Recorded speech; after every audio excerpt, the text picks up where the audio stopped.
ವ್ಯಾಖ್ಯಾಮುದ್ರಾಂ ಕರಸರಸುಜೈಃ ಪುಸ್ತಕಂ ಶಂಖಚಕ್ರೆ ಬಿಭ್ರದ್ಭಿನ್ನಸ್ಫಟಿಕರುಚಿರೆ ಪುಂಡರೀಕೆ ನಿಷಣ್ಣಃ ಅಮ್ಲಾನಶ್ರೀರಮೃತವಿಶಧೇರಂಶುಭಿಃ ಪ್ಲಾವಯನ್ ಮಾಂ ಆವಿರ್ಭೂಯಾದನಘಮಹಿಮಾ ಮಾನಸೇ ವಾಗಧೀಶಃ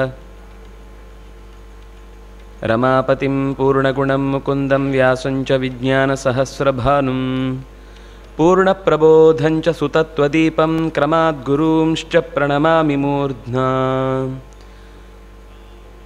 ಜನ್ಮಾದ್ಯಸ್ಯ ಯತೋನ್ವಯಾದಿತರತಶ್ಚಾರ್ಥೇಷ್ವಭಿಜ್ಞಸ್ವರಾಟ್ ತೇನೇ ಬ್ರಹ್ಮಹೃದಾಯ ಆದಿಕವಯೇ ಮುಹ್ಯಂತಿ ಯಂ ಸೂರಯಃ ತೇಜೋ ವಾರಿಮೃದಾಂ ಯಥಾ ವಿನಿಮಯೋ ಯತ್ರ ತ್ರಿಸರ್ಗೋ ಮೃಷಾ ಧಾಮ್ನಾ ಸ್ವೇನ ಸದಾ ನಿರಸ್ತಕುಹಕಂ ಸತ್ಯಂ ಪರಂ ಧೀಮಹಿ ಸೃಷ್ಟಿಸ್ಥಿತ್ಯಪ್ಯಯೇಹ ನಿಯತಿದೃಶಿತಮೋ ಬಂಧಮೋಕ್ಷಾಶ್ಚ ಯಸ್ಮಾದಸ್ಯ ಶ್ರೀಬ್ರಹ್ಮರುದ್ರಪ್ರಭೃತಿಸುರನರದ್ವೀಷಶತ್ರುವಾತ್ಮಕಸ್ಯ ವಿಷ್ಣೋರ್ವ್ಯಸ್ತಾಃ ಸಮಸ್ತಾಃ ಸಕಲಗುಣನಿಧಿಃ ಸರ್ವದೋಷೌ ವ್ಯಪೇತಃ ಪೂರ್ಣಾನಂದೋ ವ್ಯಯೋ ಯೋ ಗುರುರಪಿ ಪರಮಶ್ಚಿಂತಯೇ ತಂ ಮಹಾಂತಂ ಯಂ ಪ್ರವ್ರಜಂತಮನುಪೇತಮಪೇತಕೃತ್ಯಂ ದ್ವೈಪಾಯನೋ ವಿರಹಕಾತರ ಆಜುಹಾವ ಪುತ್ರೇತಿ ತನ್ಮಯತಯಾ ತರವೋಪಿ ನೇದುಸ್ತಂ ಸರ್ವಭೂತಹೃದಯಂ ಮುನಿಂ ಆನತೋಸ್ಮಿ. ಸ್ವಸ್ತ್ಯಸ್ತು ಸತಾಂ. ಹರಿ ಓಂ. ಕೃತ್ವಾ ದೈತ್ಯವಧಂ ಕೃಷ್ಣಃ ಸರಾಮೋ ಯದುಭಿರ್ವೃತಃ ಭುವೋವತಾರಯನ್ ಭಾರಂ ಯವಿಷ್ಠಂ ಜನಯನ್ ಕಲಿಂ.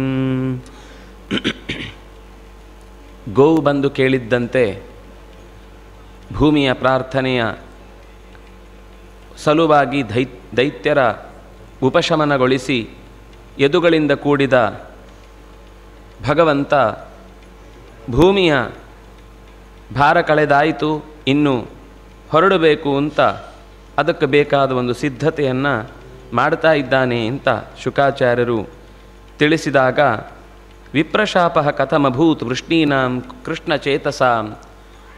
ಯಾಕೆಂದರೆ ಕೃಷ್ಣನಲ್ಲಿ ಅತ್ಯಂತ ಭಕ್ತಿಯೂ ಇತ್ತು, ಹತ್ತಿರದವರು ಆಗಿದ್ದರು. ಅಂಥವರು ನಾಶ ಹೇಗಾದರು, ವಿಪ್ರರ ಶಾಪ ಯಾಕೆ ಬಂತು ಅಂತ ಹೀಗೆ ರಾಜ ಕೇಳ್ತಾನೆ. ಪರೀಕ್ಷಿತ ಪೂರ್ವದಲ್ಲೇ ಈ ಯುದ್ಧ ನಡೆದು ಯಾವಾಗ ದುರ್ಯೋಧನ ಪತಿತನಾದನೋ ಆಗಲೇ ಕೃಷ್ಣ ಮಕ್ಕಳೆಲ್ಲರನ್ನೂ ಕಳೆದುಕೊಂಡು ಒಂದು ರೀತಿಯ ದುಸ್ಥಿತಿಯಲ್ಲಿರುವವರಿಗೆ ಸಮಾಧಾನ ಹೇಳುವುದಕ್ಕಾಗಿ ಧೃತರಾಷ್ಟ್ರ ಗಾಂಧಾರಿಯರನ್ನು ಭೇಟಿ ಮಾಡಲಿಕ್ಕೆ ಪಾಂಡವರನ್ನು ದ್ರೌಪದಿಯನ್ನು ಜೊತೆಗೆ ಕರ್ಕೊಂಡು ಹೋಗ್ತಾನೆ. ಎಲ್ಲರೂ ನಮಸ್ಕಾರ ಮಾಡಿದಾಗ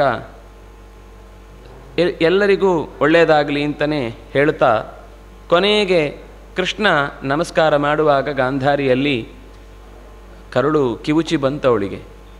ಪಾಂಡವರದ್ದು ತಪ್ಪಿಲ್ಲ ಕೃಷ್ಣ, ನೀನೇ ಇದನ್ನೆಲ್ಲ ಹಿಂದಿನಿಂದ ನಿಂತು ಮಾಡಿಸಿದ್ದು, ನನ್ನ ಕಡೆಗೆ ಒಂದು ಅಮ್ಮ ಅಂತ ಕರೆಯೋ ಒಂದು ಕೂಗು ಉಳಿಸಲಿಲ್ಲ, ನೀನು ಎಲ್ಲವನ್ನು ನಾಶಪಡಿಸಿದೆ.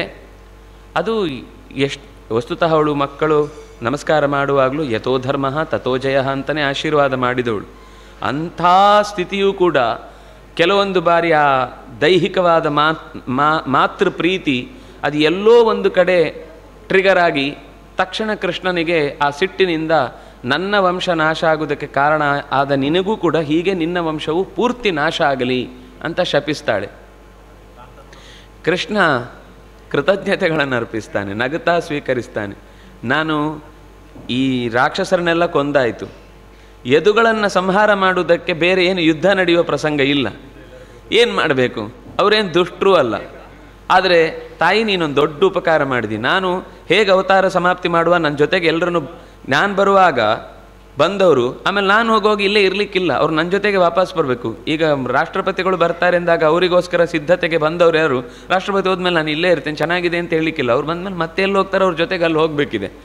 ಹಾಗೆ ಎಲ್ಲರೂ ಹೊರಡಬೇಕಿದೆ, ಹೇಗೆ ಹೊರಡಿಸೋದು ಅಂತ ಯೋಚನೆ ಮಾಡ್ತಾ ಇದ್ದೆ, ಅನುಕೂಲವಾಯಿತು ಅಂತ. ಅಂದರೆ ಅದನ್ನು ಇದು ತನ್ನ ವಂಶ ನಾಶ ಆಗುತ್ತೆ ಅಂತ ಬೇರೆ ಯಾರಿಗಾದರೂ ಕೇಳಿದಾಗ ಏನು ಅನ್ನಿಸ್ತಿತ್ತು? ಎದುರುಗಡೆ ಸಮಗ್ರ ಸಂಹಾರ ಆಗ್ತಾ ಇದೆ ಅಂತಂದಾಗ ಕೃಷ್ಣ ಅರ್ಜುನನಿಗೆ ಹೇಳಿದ, ಇದೊಂದು ಯುದ್ಧ ಅಲ್ಲ, ಇದೊಂದು ಪೂಜೆ ಎಂದ. ಆ ಭಾವವನ್ನು ಹೇಳುವ ಮುನ್ನ ತನ್ನಲ್ಲಿ ಅಂಥದ್ದೊಂದು ಯೋಚನೆ ಇದ್ದರೆ ತಾನೇ ಅದು ಎದುರುಗಡೆಯವನಲ್ಲಿ ಅಂಥದ್ದೇ ಪ್ರಕ್ರಿಯೆಯನ್ನು ಹುಟ್ಟಿಸುವುದಕ್ಕೆ ಸಾಧ್ಯ. ಆದರೆ ಅದು ಹೌದು ಅಂತ ಈ ಒಂದು ಪ್ರಸಂಗ ತಿಳಿಸಿತು. ಮತ್ತು ಮುಂದೆ ಪಿಂಡಾರಕದಲ್ಲಿ ಒಂದು ಯಾಗ, ಎಲ್ಲ ಋಷಿಮುನಿಗಳು ಸೇರಿದ್ದಾರೆ. ವಿಶ್ವಾಮಿತ್ರೋ ಆರುಣಿಹಿ ಕಣ್ವಃ ದುರ್ವಾಸಾಹ ಭೃಗು ಅಂಗಿರಾಹ ಕಾಶ್ಯಪ ವಾಮದೇವ ಅತ್ರಿ ವಸಿಷ್ಠ ನಾರದ ಮೊದಲಾದ ಎಲ್ಲ ಹಿರಿಯರೆಲ್ಲ ಸೇರಿಕೊಂಡಿದ್ದಾರೆ. ಮಹಾ ಸತ್ರ ಎಲ್ಲರೂ ಸೇರಿದ್ದಾರೆ. ಈ ಸತ್ರಗಳಲ್ಲೆಲ್ಲ ಸ್ವಲ್ಪ ಬೋರ್ ಆಗಬಾರ್ದು ಅಂತ ಮಧ್ಯೆ ಮಧ್ಯೆ ಬೇರೆ ಬೇರೆ ಸಣ್ಣ ಪುಟ್ಟ ತಮಾಷೆಗಳನ್ನು ಮಾಡುವುದಿರುತ್ತೆ. ನಾವು ಇವತ್ತು ಅದನ್ನು ಸ್ವಲ್ಪ ಈ ನಮ್ಮಲ್ಲೆಲ್ಲ ಈಚೆಯಲ್ಲಿ ಆಚೆ ಇದರ ಬಗ್ಗೆ ಪರಿಚಯ ಇಲ್ಲ. ಮದುವೆಯ ದಿವಸ ಯಾವುದೋ ಒಂದು ಹುಡುಗನಿಗೆ ಹೆಣ್ಣಿನ ವೇಷ ಹಾಕಿ ಈ ಹುಡುಗನನ್ನು ನಾವೇ ಮದುವೆ ಆಗ್ತೇನೆ ಅಂತ ಕರ್ಕೊಂಡು ಏನೋ ಒಂದಿಷ್ಟು ತಮಾಷೆ ಅದೆಲ್ಲ ಬೇಕು. ಅದು ಅಧರ್ಮ ಏನಲ್ಲ. ಒಂದು ಕಾರ್ಯವನ್ನು ನಡೆಸುವಾಗ ಅದರದ್ದು ಒಂದು ಪ್ರಾದೇಶಿಕವಾದ ಕೆಲವೆಲ್ಲ ಅಂಶಗಳಿರ್ತವೆ. ಅದು ಒಂದು ಮನಸ್ಸಿಗೊಂದು, ಯಾಕೆಂದರೆ ಅಲ್ಲಿ ನಿಜವಾಗಿ ಕೆಲಸ ಗಂಡಿನ ತಂದೆ ತಾಯಿ ಹೆಣ್ಣಿನ ತಂದೆ ತಾಯಿ ಬಿಟ್ಟರೆ ಒಂದು 4 ಜನಕ್ಕೆ ಬಿಟ್ಟರೆ ಉಳಿದವರಿಗೆ ಏನೂ ಇಲ್ಲ, ಸುಮ್ಮನೆ ಕೂತಿರ್ಬೇಕು 24 ಗಂಟೆ. ಈಗ 24 ಗಂಟೆ ಇಲ್ಲೇ ಬಿಡಿ, 8 ಗಂಟೆ ಬಂದರೆ 11ವರೆಗೆ ಎಲ್ಲ ಮುಗಿದೋಗಿರುತ್ತೆ. ಅದನ್ನು ಗುಡಿಸಿ ಗುಂಡಾಂತರ ಮಾಡಿ ಸಂಜೆ ಮದುವೆಗೆ ಬಿಟ್ಕೊಟ್ಟಿರ್ತಾರೆ. ಆದರೆ ಈ ಹಿಂದೆ ಹಾಗಲ್ಲ, ಒಂದು 4 ದಿವಸ ನಿರಂತರ ಆ ಮನೆಯಲ್ಲಿ ಎಂಗೇಜ್ ಆಗಿರುವುದಕ್ಕೋಸ್ಕರ ಅನೇಕ ಪುರೋಹಿತರ ಕೆಲಸಕ್ಕಿಂತ ಹೆಚ್ಚು ಪುರಂದ್ರಿಯರ ಕೆಲಸವೇ, ಪುರಂದ್ರಿಯ ಆಟೋಪಗಳೇ ಜಾಸ್ತಿ ಇರುತ್ತೆ. ಹಾಗೆ ಅದೊಂದು ಸಂತೋಷದ ಕ್ರಿಯೆ ಅನ್ನುವ ಹಾಗೆ ಸಾಂಬ 60 ವರ್ಷದ ತರುಣ ಹೆಣ್ಣಿನ ವೇಷವನ್ನು ತೊಟ್ಟರೆ ಒಬ್ಬರಿಗೂ ಅವನೊಬ್ಬ ಹುಡುಗ ಅಂತ ಗೊತ್ತಾಗಲಿಲ್ಲ. 60 ವರ್ಷದವ ಒಬ್ಬ ಹೆಣ್ಣಿನ ವೇಷವನ್ನು ಹಾಕಿಕೊಂಡ್ರೆ ಯಾರಿಗೂ ಗೊತ್ತಾಗಲಿಲ್ಲ. ಈ ಸಾಮಾನ್ಯ ಏನು ಅಂದರೆ, ನಾವು ಮಾಡಿದ ಚಟುವಟಿಕೆಯಿಂದ ಒಂದು ಸ್ವಲ್ಪ ಜನ ಖುಷಿ ಆಯಿತು ಅಂತಂದಾಗ ಒಳಗಿನಿಂದ ಅದು ಎಲ್ಲೆಲ್ಲೋ ಹೋಗುತ್ತೆ. ಖುಷಿ ಎಲ್ಲೆಲ್ಲೋ ಹೋಗಿದ್ದು ಎಲ್ಲಿವರೆಗೆ ಹೋಯಿತು ಅಂದರೆ, ಯಾರಿಗೂ ಗೊತ್ತಾಗಲಿಲ್ಲ ಅಂದರೆ ನಾನು ಅಷ್ಟು ಚೆನ್ನಾಗಿದ್ದೇನೆ ಅಂತ. ಚೆನ್ನಾಗಿದ್ದಾನೆ ಅನ್ನೋದು ಹೌದು. ಯಾಕೆ ಸಾಂಬ ಯಾರು? ಸಾಂಬ ಕೃಷ್ಣನ ಮಗನೇ, ಜಾಂಬವತಿಯ ಮಗ, ಸಾಕ್ಷಾತ್ ಮನ್ಮಥನೇ, ಇನ್ಯಾರೂ ಅಲ್ಲ. ಇಂತಹ ಸಾಂಬನ ಯೋಚನೆಯಲ್ಲಿ ಉಳಿದವರೆಲ್ಲ ಸೇರಿಕೊಂಡು ಹೋಗಿ ಉಪಸಂಗೃಹ್ಯ ಪಪ್ರಚ್ಚುಹು ಅವಿನೀತಾಹ ವಿನೀತವತ್. ವಸ್ತುತ ಅವರಿಗೊಂದು ಒಳಗಿನಿಂದ ಕುತೂಹಲದ ಜೊತೆಗೆ ಒಂದು ಇದು ಕುತೂಹಲ ಅಲ್ಲ, ಕೆಟ್ಟ ಕುತೂಹಲ. ಕುತೂಹಲ ಒಳ್ಳೆಯದು, ಕೆಟ್ಟ ಕುತೂಹಲ ಒಳ್ಳೆಯದಲ್ಲ. ತ್ರಿಕಾಲಜ್ಞಾನಿಗಳು ಅಂತ ಎಲ್ಲ ಹೇಳ್ತಾರಲ್ವಾ ಈ ಋಷಿಮುನಿಗಳನ್ನು, ಇವ್ರಿಗೆ ಎಷ್ಟು ತ್ರಿಕಾಲಜ್ಞಾನ ಇದೆ ಅಂತ ನೋಡಿಬಿಡೋಣ. ಸುಮ್ಮನೆ ಕೆಲವೊಮ್ಮೆ ಬೋರ್ಡ್ ಹಾಕ್ಕೊಳ್ತಾರೆ ಅಷ್ಟೇ, ಬಿಟ್ಟರೆ ಅವರು ಬೋರ್ಡ್ ಹಾಕೊಳ್ಳೋದೇ ಅದು ಹೇಳ್ತಾರೆ ಅವ್ರ ಬಗ್ಗೆ. ಹಾಗೆಲ್ಲ ಅವರು ಸುಮ್ಮನೆ ಮೌನವಾಗಿ ನಗ್ತಾರೆ. ಅಂದರೆ ಇದ್ದೇನೆ ಅಂತ ಇವ್ರಿಗೆ ಹಾಗೆ ಕಾಣೋದು. ಅವ್ರು ನಕ್ಕಿದ್ದು ಅದೆಲ್ಲ ದೇವರದ್ದೇ, ನಮ್ಮದೇನಿದೆ ಅಂತ ಅನ್ನೋ ಭಾವ ಇರುತ್ತೆ. ನೋಡುವನಿಗೆ ಇಷ್ಟೆಲ್ಲ ಹೆಮ್ಮೆ ಹಮ್ಮು ಎಲ್ಲ ಇದ್ದರೆ ನಮ್ಮ ಮುಂದೆ ಅದೆಲ್ಲ ನಡೆಯಲ್ಲ ಅಂತ. ತೇ ವೇಷಯಿತ್ವಾ ಸ್ತ್ರೀವೇಷೈ ಸಾಂಬಂ ಜಾಂಬವತಿ ಸುತಂ ಏಷಾ ಪೃಚ್ಛತಿ ವೋ ವಿಪ್ರಾಹ ಅಂತರ್ವರ್ತ್ನಿ ಅಸಿತೇ ಕ್ಷಣ. ಅಂತರ್ವರ್ತ್ನಿ ಗರ್ಭಿಣಿಯಾಗಿದ್ದಾಳೆ. ಅಂತಹ ವರ್ತ್ನಿ ಒಂದು ಇದೆ ಒಳಗಿನಿಂದ ತುಂಬಿಕೊಂಡ, ಬಟ್ಟೆ ಸುತ್ತಿ ಕರ್ಕೊಂಡು ಬಂದಿದ್ದಾರೆ. ಪ್ರಷ್ಟುಂ ವಿಲಜ್ಜತಿ, ನಿಮ್ಮ ಹತ್ರ ಕೇಳಿಸ್ಕೊಳ್ಬೇಕು ಅಂತ ಆಸೆ ಒಳಗೆ, ಆದರೆ ಹೆದರ್ತಾ ಇದ್ದಾಳೆ, ನಾಚಿಕೆ ಪಡ್ತಾ ಇದ್ದಾಳೆ. ಪ್ರಬ್ರೂತ ಅಮೋಘ ದರ್ಶನ, ನೀವು ಆಡಿದ ಒಂದು ಮಾತು ಸುಳ್ಳಾಗುವುದಿಲ್ಲ ಅಂತೇನೋ ಲೋಕದಲ್ಲಿ ಬಹಳ ದೊಡ್ಡ ಹೆಸರಿದೆ ನಿಮಗೆ. ಅಮೋಘ ದರ್ಶನ, ಮೋಘ ಅಂದರೆ ವ್ಯರ್ಥ ಅಂತ. ಅಮೋಘ ದರ್ಶನ, ನೀವು ಯಾವತ್ತೂ ಯಾವುದೇ ವಿಷಯವನ್ನು ನೀವು ಸುಳ್ಳು ಹೇಳೋದಿಲ್ಲ ಅಂತೆ. ಅದರಿಂದಾಗಿ ಪುತ್ರಕಾಮ, ಮಗನೇ ಆಗಬೇಕು ಅಂತ ಬಯಕೆ ಅವಳಿಗೆ. ಏನಾಗುತ್ತೆ ಹೇಳಿ. ಏವಂ ಪ್ರಲಬ್ಧ ಮುನಯ ತಾನು ಚುಃಕುಪಿತಾ ನೃಪ. ಅವ್ರು ಕೇಳಿದ್ದು ಎಲ್ಲರ ನಡುವೆ ತಮಾಷೆ ಮಾಡಿಕೊಂಡ ಹಾಗೆ ಇವ್ರ ಹತ್ರನೂ ತಮಾಷೆ ಮಾಡಿದ್ದಿದ್ರೆ ಅವರು ಏನು ತಲೆ ಕೆಡಿಸ್ಕೊಳ್ತಿರ್ಲಿಲ್ಲ. ಆದರೆ ಅದರಲ್ಲೊಂದು ಅವಿನೀತಾಹ ವಿನೀತವತ್, ಒಂದು ಅವರಿಗೆ ನಮ್ಮನ್ನು ಎದುರಿಸೋರು ಯಾರಿದ್ದಾರೆ? ಯಾಕೆಂದರೆ ಹೆಚ್ಚಿನ ಎಲ್ಲ ಕುಲಗಳೆಲ್ಲ ಪಾಂಡವರ ವಶದಲ್ಲಿ ಇರೋದ್ರಿಂದ ಅವ್ರು ನಮ್ಮ ಮಿತ್ರರು. ನಮ್ಮನ್ನು ವಿರೋಧಿಸಿ ನಿಲ್ಲೋರು ಯಾರಿಲ್ಲ ಅಂತ ಒಳಗಿನಿಂದ ಅದೊಂದು ಕುಲಮದ ಸೇರ್ಕೊಂಡು ಬಿಟ್ಟಿದೆ. ಜೊತೆಗೆ ಕೃಷ್ಣ ಇದ್ದಾನೆ ಅನ್ನುವ ಬಿಮ್ಮು ಬೇರೆ. ಇದು ಸೇರಿಕೊಂಡು ಅವರು ಆಡಿದ ಮಾತುಗಳನ್ನು ಕೇಳಿ ಜನಯಿಷ್ಯತಿವೋ ಮಂದಾಹ, ಬೈತಾರೆ. ಮಂದಾಹ, ನೀವು ಪ್ರಶ್ನೆ ಮಾಡ್ತಿರಲ್ವ, ಪರೀಕ್ಷೆ ಮಾಡ್ತಿರಲ್ವ, ದಡ್ರು ನೀವು. ಮುಸಲಂ ಕುಲನಾಶನಂ, ನಿಮ್ಮ ಕುಲವನ್ನು ನಾಶಪಡಿಸುವಂತಹ ಒಂದು ದೊಡ್ಡ ಮುಸಲ ಹುಟ್ಟಿ ಬರಲಿಕ್ಕಿದೆ ಅಂತ ಹೇಳಿ ಇವರು ಅತಿ ಸಂತ್ರಸ್ತಾಹ, ಗಾಬರಿಗೊಂಡು ಒಳಗೆ ಹೋಗಿ ಬಟ್ಟೆ ಬಿಚ್ಚಿದ್ರೆ ಅದರಲ್ಲಿ ಒಂದು ಮುಸಲ ಇದೆ.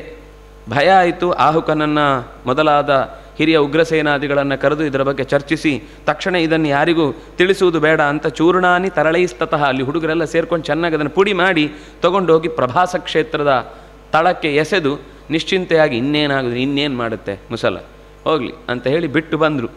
ನಾವು ಎಷ್ಟೋ ಸರ್ತಿ ಏನೋ ಒಂದು ಈ ಕ್ಷಣದ ಸಮಸ್ಯೆಯನ್ನು ಪರಿಹರಿಸಲಿಕ್ಕೆ ಇನ್ನೇನೋ ಮಾಡಿ ಬರ್ತೇವೆ, ಅದು ಪೋಸ್ಟ್ಪೋನ್ ಆಗಿರುತ್ತೆ ಹೊರತು ಪರಿಹಾರ ಆಗಿರುವುದಿಲ್ಲ. ಪೋಸ್ಟ್ಪೋನ್ ಆದರೆ ಇನ್ನೂ ಡೇಂಜರ್.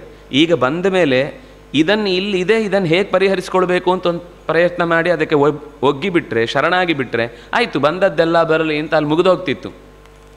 ಯಾವಾಗ ನಾವು ಇನ್ನೊಂದು ಅದಕ್ಕೆ ತಡೆ ಒಡ್ಡಿ ಅದಕ್ಕೆ ಇನ್ನೇನೋ ಮಾಡ್ಲಿಕ್ಕೆ ಹೋಗೋದು ಇನ್ನೇನೋ ದೊಡ್ಡ ಭೂತವಾಗಿ ಇನ್ನೊಂದು ಇಲ್ಲಿ ನೋಡಿ ಒಂದೇ ಇತ್ತು, ಅದು ಮುಂದೆ ಏನಾಯಿತು ಅಂತ ಬರುತ್ತೆ ಕಥೆ. ಅಂದರೆ ನಾವು ಅಂದ್ಕೊಳ್ಳೋದು ಬುದ್ಧಿವಂತರು, ನಮ್ಮ ಹಾಗೆ ಬುದ್ಧಿವಂತರು ಯಾರಿಲ್ಲ, ನಾನು ಈ ಸಮಸ್ಯೆಯನ್ನು ನಿರಾಳಗೊಳಿಸಿಬಿಟ್ಟೆ ಅಂತ ಯೋಚನೆ ಮಾಡಿ ಬಿಟ್ಟು ಬಂದರು.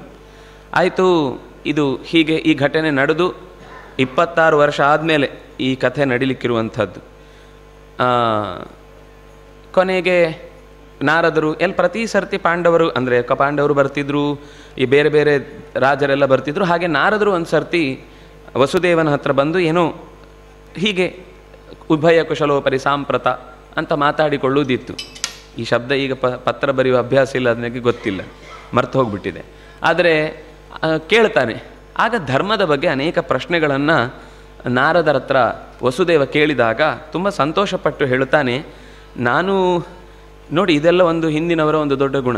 ಏನೇ ಒಂದು ಹೇಳಬೇಕು ಅಂತ ಅನಿಸಿದ್ರು ಅವ್ರು ರೆಫರೆನ್ಸ್ ಕೊಟ್ಟು ದೊಡ್ಡವರು ಹೀಗೆ ಮಾತಾಡಿದ್ದಾರೆ, ನಾನಾಗಿ ಏನು ಇದನ್ನು ದೊಡ್ಡ ನನ್ನ ಸಂಗತಿ ಅಂತ ಹೇಳೋದು.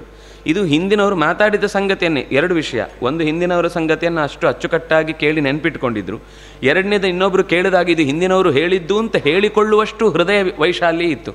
ನಮ್ಮಲ್ಲಿ ಈಗ ಇದಿಲ್ಲ, ಯಾರಿಂದನೋ ಕೇಳಿ ತಂದದ ನಂದೇ ಸರಕು ಅಂತೇಳಿ ನಾವು ತುಂಬ ಚೆನ್ನಾಗಿ ಅದನ್ನು ಎಕ್ಸ್ಪೋಸ್ ಮಾಡ್ತಾ ನಾನೇ ಇದನ್ನು ರಿವೀಲ್ ಮಾಡಿದ್ದು ಅನ್ನೋ ರೀತಿಯಲ್ಲಿ ನಾವು ಮಾತಾಡ್ತೇವೆ. ಯಾವಾಗ ಒಬ್ಬ ಜ್ಞಾನ ಪಡೆದವನು ಅಥವಾ ಪಡಿಬೇಕು ಅಂತ ಬಯಸುವವನು ಇರ್ತಾನೋ ಅವನು ಸಾಧ್ಯವಾದಷ್ಟು ತನ್ನ ಎಲ್ಲ ರೆಫರೆನ್ಸ್ ನೆನಪಾಗದೇ ಇರ್ಬೋದು, ಆದರೆ ಕನಿಷ್ಠ ಪಕ್ಷ ಅದರ ಕೃತಜ್ಞತೆ ಇದ್ದು ಅದು ತನ್ನದಲ್ಲ, ಇದು ಹಿರಿಯರಿಂದ ಬಂದ ಬಳುವಳಿ ಅನ್ನುವ ಎಚ್ಚರ ಇದ್ದರೆ ಮಾತ್ರ ಅದು ಅವನಿಗೆ ದಕ್ಕತ್ತೆ. ಇಲ್ಲಾಂದರೆ ಇರುತ್ತೆ ಯಾವಾಗ ಅಂದರೆ ಅದು ಬೇಕಾದಾಗಿರಲ್ಲ, ಇನ್ಯಾವತ್ತೋ ಸಂದರ್ಭದಲ್ಲಿ ಸುಮ್ಮನೆ ಅವನಿಗೆ ಗೊತ್ತಿದೆ ಅಂತ ಗೊತ್ತಿರುತ್ತೆ ಅಷ್ಟೇ ಎಲ್ರಿಗೂ. ಈ ರೀತಿ ಅವನು ನಾರದರು ಹೇಳ್ತಾರೆ, ಇದು ನಾವು 5ನೇ ಸ್ಕಂದದಲ್ಲಿ ಒಂದು ಕಥೆ, ಋಷಭದೇವನ ಮಕ್ಕಳು 100 ಜನ, ಅದರಲ್ಲಿ 10 ಜನ ಇವನ ಜೊತೆಗೆ ಸಹಾಯಕ್ಕೆ ಬರ್ತಾರೆ, ಅಂದರೆ ಭರತ ಸೇರಿ 10 ಜನ. ಇನ್ನು 81 ಜನ ಋತ್ವಿಜರಾಗಿ ವೇದಾಧ್ಯಯನಕ್ಕೆ ಅಂತ ತೊಡಗಿ ಬ್ರಾಹ್ಮಣ್ಯವನ್ನು ಸ್ವೀಕರಿಸಿ ಬಿಡ್ತಾರೆ. ಇನ್ನು ಉಳಿದವರು 9 ಜನ ಅಂತ ನಾವು ನೋಡಿದ್ವಿ. ಆ 9 ಜನರೇ ವೃಷಭದೇವನ ಮಡದಿಯಾದ ಜಯಂತಿಯ ಮಕ್ಕಳು ಅನ್ನುವ ಹೆಸರಿನಲ್ಲೇ ಜಾಯಂತೆಯರು ಅಂತ ಕರೆಸಿಕೊಳ್ಳಲ್ಪಡ್ತಾರೆ. ಅಂತಹ 9 ಜನ ಈ ವಿಷಯದಲ್ಲಿ ನಿಮಿ ಮಹಾರಾಜನ ಜೊತೆಗೆ ಭೇಟಿಯಾಗುವಾಗ ನೀನು ಕೇಳಿದ ಭಾಗವತ ಧರ್ಮದ ಕುರಿತಾದ ಪ್ರಶ್ನೆಗಳನ್ನೇ ಅವನು ಕೂಡ ಈ ಅವಧೂತರಲ್ಲಿ ಅವರು ಅಲ್ಲಿ ವಿಶೇಷವಾಗಿ ಅವನಿಂದ ಆತಿಥ್ಯ ಪಡೀಲಿಕ್ಕೆ ಅಂತ ಬರ್ತಾರೆ. ಅವನು ಅಷ್ಟು ಕೇಳುಗ. ಇದು ಈ ಸಂವಾದದಿಂದ ಏನೇನು ಗೊತ್ತಾಗುತ್ತೆ ಅಂದರೆ ಹಿಂದೆ ನಾವೇ ಫಸ್ಟ್ ಟೈಮ್ ಇಂಥದ್ದೊಂದು ಅಪರೂಪದ ಪ್ರಶ್ನೆ ಹಾಕ್ಬಿಟ್ಟಿದ್ದೀವಿ, ಈ ಪ್ರಶ್ನೆಗೆ ಉತ್ತರ ಕೊಡೋರೇ ಯಾರಿಲ್ಲ, ಎಲ್ಲ ಗಡಗಡ ಅಂತ ನಾವು ಅಂದ್ಕೊಂಡು ಮಾತಾಡ್ತಾ ಇರ್ತೀವಿ ಎಷ್ಟೋ ಸಲ. ಆದರೆ ಇಂಥ ಪ್ರಶ್ನೆಗಳು 100 ಜನಕ್ಕೆ 1000 ಜನಕ್ಕೆ ಸಾವಿರಾರು ವರ್ಷಗಳ ಹಿಂದೆ ನಿರಂತರ ಬಂದು ತಿಳಿದು ತಿಕ್ಕಿ ತೀಡಿ ಇನ್ನೇನೋ ಮರ್ತು ಹೋಗಿ ಈಗ ಮತ್ತೆ ಅದೇ ಪ್ರಶ್ನೆ ಬಂದಿದೆ ಹೊರತು ಯಾವುದು ಹೊಸತಲ್ಲ. ಪುರಾಪಿ ನವಂ, ನಮಗೆ ಅದು ಹೊಸತು, ಅವರಿಗೆ ಅದು ಹೊಸತಾಗಿ ಜಡ್ಡು ಹಿಡಿದು ಹೋಗಾಗಿದೆ. ಆದರೆ ಅದಕ್ಕೆ ಅವ್ರು ನೆನಪಿಸುವುದು ಇದು ಹೊಸ ಪ್ರಶ್ನೆ ಅಲ್ಲ, ಹಿಂದೆಯೂ ಬಂದ ಪ್ರಶ್ನೆ ಅಂತ ಹೇಳಿ ಆ ಕವಿಹಿ ಹರಿಹಿ ಅಂತರಿಕ್ಷ ಪ್ರಬುದ್ಧ ಪಿಪ್ಪಲಾಯನ ಆವಿರ್ಹೋತ್ರ ದ್ರುಮಿಲ ಚಮಸ ಕರಭಾಜನ ಅಂತ ಈ 9 ಜನರೇ ಜಾಯಂತೆಯರು ಇದೇ ರೀತಿಯ ಪ್ರಶ್ನೆಯನ್ನು ಕೇಳಿದಾಗ ಇವರು ಭಗವದ್ರೂಪವನ್ನು ನಿರಂತರ ತಮ್ಮ ಹೃದಯದಲ್ಲಿ ಹೊತ್ತು ಜಗತ್ತಿನಾದ್ಯಂತ ನಿರಂತರ ಸುತ್ತುತ್ತಾ ಇನ್ನೇನು ವಿಷಯದ ಬಗ್ಗೆಯೂ ಯೋಚನೆ ಮಾಡದೆ, ತಮ್ಮ ಶರೀರದ ರಕ್ಷಣೆಯ ಬಗ್ಗೆಯೂ ಯೋಚನೆ ಮಾಡದೆ ಆನಂದದಿಂದ ತಿರುಗ್ತಾ ಭಗವತ್ ಸತ್ಯವನ್ನು ಲೋಕಕ್ಕೆ ಬೋಧಿಸ್ತಾ ಓಡಾಡ್ತಾ ಇರುವವರು. ಅವರು ಹೇಳಿದ ಮಾತನ್ನು ನಾನು ನಿನಗೆ ಹೇಳ್ತೇನೆ. ಅದರಲ್ಲಿ ನಿಮಿ ವಿದೇಹ ಕೇಳಿದ ಪ್ರಶ್ನೆ, ದುರ್ಲಭೋ ಮಾನುಷೋ ದೇಹೋ ದೇಹಿನಾಂ ಕ್ಷಣಭಂಗುರ ತತ್ರಾಪಿ ದುರ್ಲಭಂ ಮನ್ಯೇ ವೈಕುಂಠ ಪ್ರಿಯ ದರ್ಶನಂ ಅತ ಆತ್ಯಂತಿಕಂ ಕ್ಷೇಮಂ ಪೃಚ್ಛಾಮೋ ಭವತಾ ನಘಾಃ ಸಂಸಾರೇಸ್ಮಿನ್ ಕ್ಷಣಾರ್ಧೋಪಿ ಸತ್ಸಂಗ ಶೇವಧಿರ್ ನೃಣಾಂ. ಸತ್ಸಂಗ ಶೇವಧಿ ನೃಣಾಂ. ಸಜ್ಜನರ ಸಂಘ ಆಯಿತು ಅಂದರೆ ಆತ ಭಾಗ್ಯವಂತ. ಸಜ್ಜನರು ಅಂತ ಗೊತ್ತಿರಬೇಕು, ಈ ಸಂಘದಿಂದ ಲಾಭ ಇದೆ ಅಂತ ಗೊತ್ತಿರಬೇಕು. ಇಲ್ಲದೆ ಸುಮ್ಮನೆ ಬಸ್ಸಲ್ಲಿ ಹೋಗುವಾಗ ಅವರು ಯಾವುದೋ ಸೀಟಲ್ಲಿ ಕೂತಿರ್ತಾರೆ, ಇವರು ಜಾಸ್ತಿ ಸೀಟ್ಗಳು, ಬಸ್ ಹೋಗುತ್ತೆ ಇಳಿಯುತ್ತೆ, ಅವ್ರ ಪಾಡಿಗೆ ಅವ್ರು ಇಳಿತಾರೆ, ಇವ್ರ ಪಾಡಿಗೆ ಇವ್ರು ಇಳಿತಾರೆ, ಏನು ಉಪಯೋಗ ಇಲ್ಲ. ಸಂಘ ಅಂದರೆ ಅದು ಮನಸ್ಸಿಗೆ ಸಂಗಿಸಬೇಕು, ಸಂಗತಿ ಆಗಬೇಕು, ಸಂಯೋಗ ಆಗಬೇಕು. ಆದರೆ ನಿಮ್ಮಂತಹ ದೊಡ್ಡವರ ಸಂಬಂಧ ಮನುಷ್ಯ ಜನ್ಮವೇ ಅತ್ಯಂತ ಕಷ್ಟದ್ದು. ಅದರಲ್ಲೂ ಕೂಡ ಮತ್ತೆ ಇಂತಹ ಭಾರತದ ಪರಿಸರದಲ್ಲಿ ಋಷಿಮುನಿಗಳು ಓಡಾಡುವ ನೆಲದಲ್ಲಿ ನಮಗೆ ಧೂಳು ತಲೆಗೆ ಹಚ್ಚಿಕೊಳ್ಳುವ ಭಾಗ್ಯ ಸಿಗುವುದು ದೊಡ್ಡದು. ಅಂಥದ್ರಲ್ಲಿ ಭಾಗ್ಯವೂ ಕೂಡ ದಕ್ಕುವುದು, ನಿಮ್ಮಂಥವರ ನೇರ ಸಂಪರ್ಕ ಸಿಗುವುದು ಮತ್ತೂ ದೊಡ್ಡ ಸಂಪತ್ತು. ಅದರಿಂದಾಗಿ ನನಗೆ ಆತ್ಯಂತಿಕವಾದ ಕ್ಷೇಮದ ಬಗ್ಗೆ ಪ್ರಶ್ನೆ ಇದೆ, ಅದನ್ನು ತಾವು ಉತ್ತರಿಸಬೇಕು ಅಂತ ಹೀಗೆ ಕೇಳಿದಾಗ ತುಂಬ ಮಾತುಗಳನ್ನು ಹೇಳ್ತಾರೆ. ನಾನು ಮಧ್ಯದಲ್ಲಿ ಅವರ ಸಾಲುಗಳಲ್ಲಿ ಒಂದೊಂದು, ಯಾಕೆಂದರೆ ಈ ಇಡೀ 11ನೇ ಸ್ಕಂಧ ಪ್ರತಿ ಶ್ಲೋಕವೂ ನೋಡಬಹುದಾದದ್ದು ಮತ್ತು ಎಲ್ಲ ಉಪದೇಶಗಳ ಭಾಗವೇ. ಕೊನೆಗೆ ಆ ದೇಹವನ್ನು ತ್ಯಾಗ ಮಾಡುವ ಅವರ ಹೊಡೆದಾಟದ ಪ್ರಸಂಗದ ಒಂದು ಕಥೆ ಬಿಟ್ಟರೆ ಬೇರೆ ಇಲ್ಲಿ ಈ ಭಾಗದಲ್ಲಿ ಕಥೆಗಳು ಬರಲಿಲ್ಲ. ಆದರೆ ಆಚಾರ್ಯರಿಗೆ ಬಹಳ ಬರಿಬೇಕು ಅಂತ ಅನಿಸಿದ್ದಿಲ್ಲ. ಕಥೆಗಳೆಲ್ಲ ಇದ್ದಾಗ ನಿಮ್ಗೆ ಅರ್ಥ ಆಗುತ್ತಲ್ವ, ಎಲ್ಲಿ ಡೌಟ್ ಇರುತ್ತೋ ಅಲ್ಲಿ ಮಾತ್ರ ಒಂದೊಂದು ಸಾಲು ಬರೀತಾರೆ. ಇಲ್ಲಿ ಮಾತ್ರ ಅವರಿಗೊಂದು ಉತ್ಸಾಹ ಅಂದರೆ ಪ್ರತಿ ಶಬ್ದವನ್ನು, ಯಾಕೆಂದರೆ ತಿಳಿಯುವಂತಹ ಪ್ರತಿಯೊಂದು ಅಂತರಂಗದ ಸಂಗತಿಯ ಒಂದು ದೊಡ್ಡ ಸಮುದ್ರ ಈ 11ನೇ ಸ್ಕಂಧ. ಉದ್ಧವನ ನಾರದನ ಉತ್ತರ, ಅವರೇ ಹೇಳಿದ ಉತ್ತರವನ್ನು ನಾನು ನಿಮಗೆ ಹೇಳ್ತೇನೆ ಅಂತ ನಾವು ಬಹಳ ಪ್ರಸಿದ್ಧವಾದ ಒಂದು ಶ್ಲೋಕ ಹೇಳುತ್ತೇವೆ. ಕಾಯೇನ ವಾಚ ಮನಸ ಇಂದ್ರಿಯರ್ವ ಬುದ್ಧಿಯ ಆತ್ಮನಾವ ಅನುಸೃತ ಸ್ವಭಾವ ಕರೋಮಿ ಯದ್ಯತ್ ಸಕಲಂ ಪರಸ್ಮೈ ನಾರಾಯಣಾಯತಿ ಸಮರ್ಪಯಾಮಿ. ಇದನ್ನು ಎಲ್ಲಿ ಹೀಗೆ ಯಾರು ಯೋಚನೆ ಮಾಡಿ ಈ ಕೊನೆಯಲ್ಲಿ ಕರ್ಮದ ಕೊನೆಯಲ್ಲಿ ಜೋಡಿಸಿದ್ದಾರೋ ಅವರು ಬಹುಶಃ ಸಮಗ್ರ ಶಾಸ್ತ್ರದ ಚಿಂತನೆ ಇದ್ದವರಾದರೆ ಮಾತ್ರ ಸಾಧ್ಯ ಆಗುತ್ತೆ. ಅಷ್ಟು ಚಂದದ ಶ್ಲೋಕ. ಅದನ್ನು ಮೊದಲು ಕವಿ ನಿಮಗೆ ಉಪದೇಶ ಕೊಡುವ ಮಾತು. ಜಗತ್ತಿನಲ್ಲಿ ನಮ್ಮಿಂದ ಆಗಬಹುದಾದ ಕಾರ್ಯಗಳು ಪ್ರಧಾನವಾಗಿ 3: ಕಾಯೇನ ವಾಚ ಮನಸ. ಕಾಯ ವಾಚ ಮನಸ ಅಲ್ಲ, ನಾವು ಒಂದು ಭಯಂಕರ ಪ್ರಯೋಗ ಮಾಡ್ತಾ ಇರ್ತೇವೆ, ನಮಗೆ ಸುಲಭ ಆಗುತ್ತೆ ಅಂತ. ಈಗ ನೀವು ದೇಹದಿಂದ, ಮಾತಿನಿಂದ, ಮನಸ್ಸಿನಿಂದ ಅಂತ ಹೇಳಿ ಅದು ಏನು ಅಂದರೆ ಸಂಸ್ಕೃತದ ಶಬ್ದ ಆದ ಹಾಗಿರಬೇಕು, ಆದರೆ ಸಂಸ್ಕೃತ ಆಗಿರಬಾರ್ದು ಅಂತ. ನೀವು ಒಂದು ಕಾಯ ಮಾತಿನಿಂದ ಮನಸ್ಸಿನಿಂದ ಅಂತ ಹೇಳಿ, ಕಾಯ ಶರೀರ ಅಂತ ಅಷ್ಟೇ. ಇದು ಕಾಯ ಅಲ್ಲ, ಕಾಯೇನ. 3 ಯೋಚನೆ ಮಾಡಿ. ನಾವು ಇದು 3 ಬಿಟ್ಟು ಇನ್ಯಾವುದರಿಂದ ಏನು ಮಾಡಲಿಕ್ಕೆ ಸಾಧ್ಯ? ಇದರದ್ದೇ ಮತ್ತೆ ಪ್ರಭೇದಗಳು ಮುಂದೆ ಅವರೇ ಬಿಡಿಸಿ ಹೇಳ್ತಾರೆ. ಮತ್ತು ಯಾಕೆ ಹೀಗೆ ಹೇಳಿದರು ಅಂದರೆ, ಉಪನಿಷತ್ತಿನಲ್ಲಿ ಸಪ್ತಾನ್ನ ವಿದ್ಯೆಯನ್ನು ಹೇಳುವ ಸಂದರ್ಭದಲ್ಲಿ 7 ಅನ್ನಗಳನ್ನು ಸೃಷ್ಟಿ ಮಾಡಿ, ದ್ವೇ ದೇವಾನಭಾಜಯತ್ ಪಶುಭ್ಯೇಕಂ ಪ್ರಾಯಚ್ಛತ್ ಅಂತೆಲ್ಲ ದೇವತೆಗಳಿಗೆ, ಪಿತೃಗಳಿಗೆ, ಪಶುಗಳಿಗೆ 2 1 ಕೊಟ್ಟು ಕೊನೆಗೆ 3 ಮನುಷ್ಯ ಆತ್ಮನೇ ಕುರುತ, ತನಗೋಸ್ಕರ ಇಟ್ಟುಕೊಂಡ ಅಂತ. ತನಗೋಸ್ಕರ ಯಾವುದದು ಅಂತಂದರೆ ವಾಂಗ್ ಮನಃ ಪ್ರಾಣ. ವಾಕ್ ಮನಸ್ಸು ಮತ್ತು ಪ್ರಾಣ ಅಂತ. ಅದೇ ವಾಕ್ ಅಂದರೆ ಮಾತು, ಮನಃ ಅಂದರೆ ಮನಸ್ಸು, ಪ್ರಾಣ ಅಂದರೆ ಶರೀರದಿಂದ ಆಗುವ ಚಟುವಟಿಕೆ, ಪ್ರಾಣ ಅಂದರೆ ಚೇಷ್ಟೆ. ಇದು 3 ತನಗೋಸ್ಕರ ಇಟ್ಕೊಂಡ. ಅದನ್ನು ನನಗೇ ನೀವು ಕೊಡಲೇಬೇಕು ಅಂತ, ಇದು ಭಗವಂತನ ಆದೇಶ. ಅದನ್ನೇ ನಾವು ಏನು ಮಾಡಿದರೂ ಕೆಲಸ ಇದು 3ರಿಂದಲೇ ಮಾಡಲಿಕ್ಕಾಗೋದು ಅನ್ನೋದು ಒಂದೋ ಮಾನಸಿಕವಾಗಿ ಯೋಚನೆ ಮಾಡಬೇಕು, ಅದನ್ನೇ ಮಾತಾಡಬೇಕು, ಮಾತಾಡಿದ್ದನ್ನೇ ನಡೆಸಬೇಕು. ಹೀಗಿದ್ದಾಗ ಬದುಕು ಪೂರ್ತಿ ಆಗುತ್ತೆ, ಹೀಗಿದ್ದಾಗ ಬದುಕು ಅರ್ಥವತ್ತಾಗುತ್ತೆ. ಋಷಿಗಳ ಬದುಕಿಗೂ ನಮ್ಮ ಬದುಕಿಗೂ ವ್ಯತ್ಯಾಸ ಒಂದು ಶ್ಲೋಕ ಹೇಳೋದುಂಟು, ಅದರಲ್ಲಿ ಟೋನ್ ಮಾತ್ರ ವ್ಯತ್ಯಾಸ ಇರೋದು. ಕರ್ಮಣ್ಯೇಕಂ ವಚಸ್ಸೇಕಂ ಮನಸ್ಸೇಕಂ ಮಹಾತ್ಮನಾಂ. ಅದೇ ಶ್ಲೋಕ ಚೂರು ಬದಲಾಯಿಸಿದರೆ ಕರ್ಮಣ್ಯೇಕಂ ಮನಸ್ಸೇಕಂ ವಚಸ್ಸೇಕಂ ದುರಾತ್ಮನಾಂ. ದುಷ್ಟ ಆತ್ಮರು ನಾವು ಮಾತಲ್ಲೊಂದು, ಮನಸ್ಸಲ್ಲೊಂದು, ಕ್ರಿಯೆಯಲ್ಲೊಂದು. ಆದರೆ ದೊಡ್ಡವರು ತಪಸ್ಸು ಯಾಕಾಗುತ್ತೆ ಅವರದ್ದು ಅಂದರೆ, ಪ್ರಕೃತಿ ಯಾಕೆ ಅವರಿಗೆ ಒಲಿಯತ್ತೆ ಅಂದರೆ, ಅವರು ಏನು ಹೇಳ್ತಾರೋ, ಏನು ಯೋಚಿಸ್ತಾರೋ, ಏನು ಮಾಡ್ತಾರೋ ಅದ್ರ 3ರಲ್ಲಿ ವ್ಯತ್ಯಾಸ ಇರುವುದಿಲ್ಲ. ಅದರಿಂದಾಗಿ ಸುಲಭವಾಗಿ ಅನುಗ್ರಹ ಶಕ್ತಿ ಪುಣ್ಯ ಅವರ ಜೊತೆಗಿರುತ್ತೆ. ಅದರಿಂದಾಗಿ ಅವರು ಅಂದುಕೊಂಡ ಹಾಗೆ ಪ್ರಕೃತಿಯಲ್ಲಿ ಋಷೀಣಾಂ ಪುನರಾಧ್ಯಾನಾಂ ವಾಚಂ ಅರ್ಥೋನುಧಾವತಿ. ಅವ್ರು ಮಳೆ ಬರುತ್ತೆ ಅಂತ ಹೇಳಿದ ಮೇಲೆ ಬರುತ್ತೆ. ನಾವು ಬರ್ತಾ ಇದ್ದದ್ದು ಬಂತು ಅಂತ ಬಾಯಿ ಬಿಟ್ಟರೆ ಅದು ನಿಂತೋಗ್ಬಿಡುತ್ತೆ. ನಮ್ಮ ಪಾಪಿ ಹೋದಲ್ಲಿ ಮೊಣಕಾಲು ನೀರು ಅನ್ನೋ ಪರಿಸ್ಥಿತಿ. ಆದರೆ ಋಷಿಗಳಿಗೆ ಯಾಕೆ ಹೀಗಾಗುತ್ತೆ ಅಂದರೆ, ಅವರ ಉಪಾಸನೆಯಲ್ಲಿ ಈ 3ರ ಚಿಂತನೆ ಬಲಿಷ್ಠವಾಗಿದೆ. ಅದನ್ನು ಮತ್ತು ಸೇರಿಸಿಕೊಂಡು ಬುದ್ಧಿ ಅಂದರೆ ವಿವೇಕ, ಬುದ್ಧಿಯಿಂದಾಗಿ ಸೇರಿ ನಾವು ಮಾಡುವಂತಹ ಇಂದ್ರಿಯಗಳಿಂದ, ಬುದ್ಧಿಯಿಂದ ಅನುಸೃತ ಸ್ವಭಾವ, ನನ್ನ ಸ್ವಭಾವಕ್ಕೆ ಅನುಸಾರವಾಗಿ ಯಾವ ಕರ್ಮವನ್ನು ಸ್ವಭಾವ ಬಿಟ್ಟು ಮಾಡಲಿಕ್ಕಾಗೋದಿಲ್ಲ. ನಿಗ್ರಹ ಕಿಂ ಕರಿಷ್ಯತಿ, ಎಷ್ಟು ತಡೆದರೂ ಅದು ಒಂದು ಸರ್ತಿ ಪ್ರಕೃತಿ ಸ್ವಾಂ ನಿಯೋಕ್ಷತೆ, ಅದೇ ನಿನ್ನನ್ನು ನಿಯಂತ್ರಣ ಮಾಡುತ್ತೆ ಹೊರತು ಯಾವುದು ನಿನ್ನನ್ನು ನೀನೇನೋ ತಂದುಕೊಳ್ತೇನೆ ಅಂತ ನನ್ನನ್ನು ನಾನು ನಿಗ್ರಹಿಸಿಕೊಳ್ತೇನೆ ಅನ್ನೋದು ಮೂರ್ಖತನನೇ. ನನ್ನನ್ನು ಭಗವಂತನ ಅನುಗ್ರಹದಿಂದ ನಿಗ್ರಹಿಸುವ ಶಕ್ತಿ ನನ್ನಲ್ಲಿತ್ತು, ರಕ್ಷಿಸು ಅಂತ ಕೇಳುವುದಷ್ಟೇ ಕಾರ್ಯ ಹೊರತು ನನ್ನನ್ನು ನಾನು ಎಲ್ಲ ತಡ್ಕೊಳ್ತೇನೆ, ನನಗೆಲ್ಲ ಆಗುತ್ತೆ ಅಂದರೆ ಮತ್ತೆ ಅದು ಜಾರುವ ಪ್ರಸಂಗವೇ ಜಾಸ್ತಿ. ಯದ್ಯತ್, ಇದು ಬಹಳ ಚಂದ. ಇದರಲ್ಲಿ ಇದು ದೇವರಿಗೆ ಕೊಡಬಹುದು, ಇದು ದೇವರಿಗೆ ಕೊಡಲಿಕ್ಕಿಲ್ಲ, ಸುಕೃತ ಮಾತ್ರ ದೇವರಿಗೆ ಅರ್ಪಿಸೋದು. ಎದೇನ್ರಿ ನಾವು ಕೆಟ್ಟ ಕೆಲಸ ಎಲ್ಲ ಮಾಡಿ ದೇವರಿಗೆ ಅರ್ಪಿಸೋದು? ಕೆಟ್ಟ ಕೆಲಸ ಮಾಡಲಿಕ್ಕೂ ನಮ್ಮ ಹತ್ರ ರೈಟ್ಸ್ ಇಲ್ಲ, ನಮ್ಮ ಕರ್ಮಫಲಕ್ಕೆ ಅನುಗುಣವಾಗಿ ನಾವು ಮಾಡಿರೋದು. ಹಾಗಾದರೆ ಪರ್ಮಿಷನ್ ಸಿಕ್ತಲ್ವಾ ಅಂದರೆ ಹಾಗಲ್ಲ.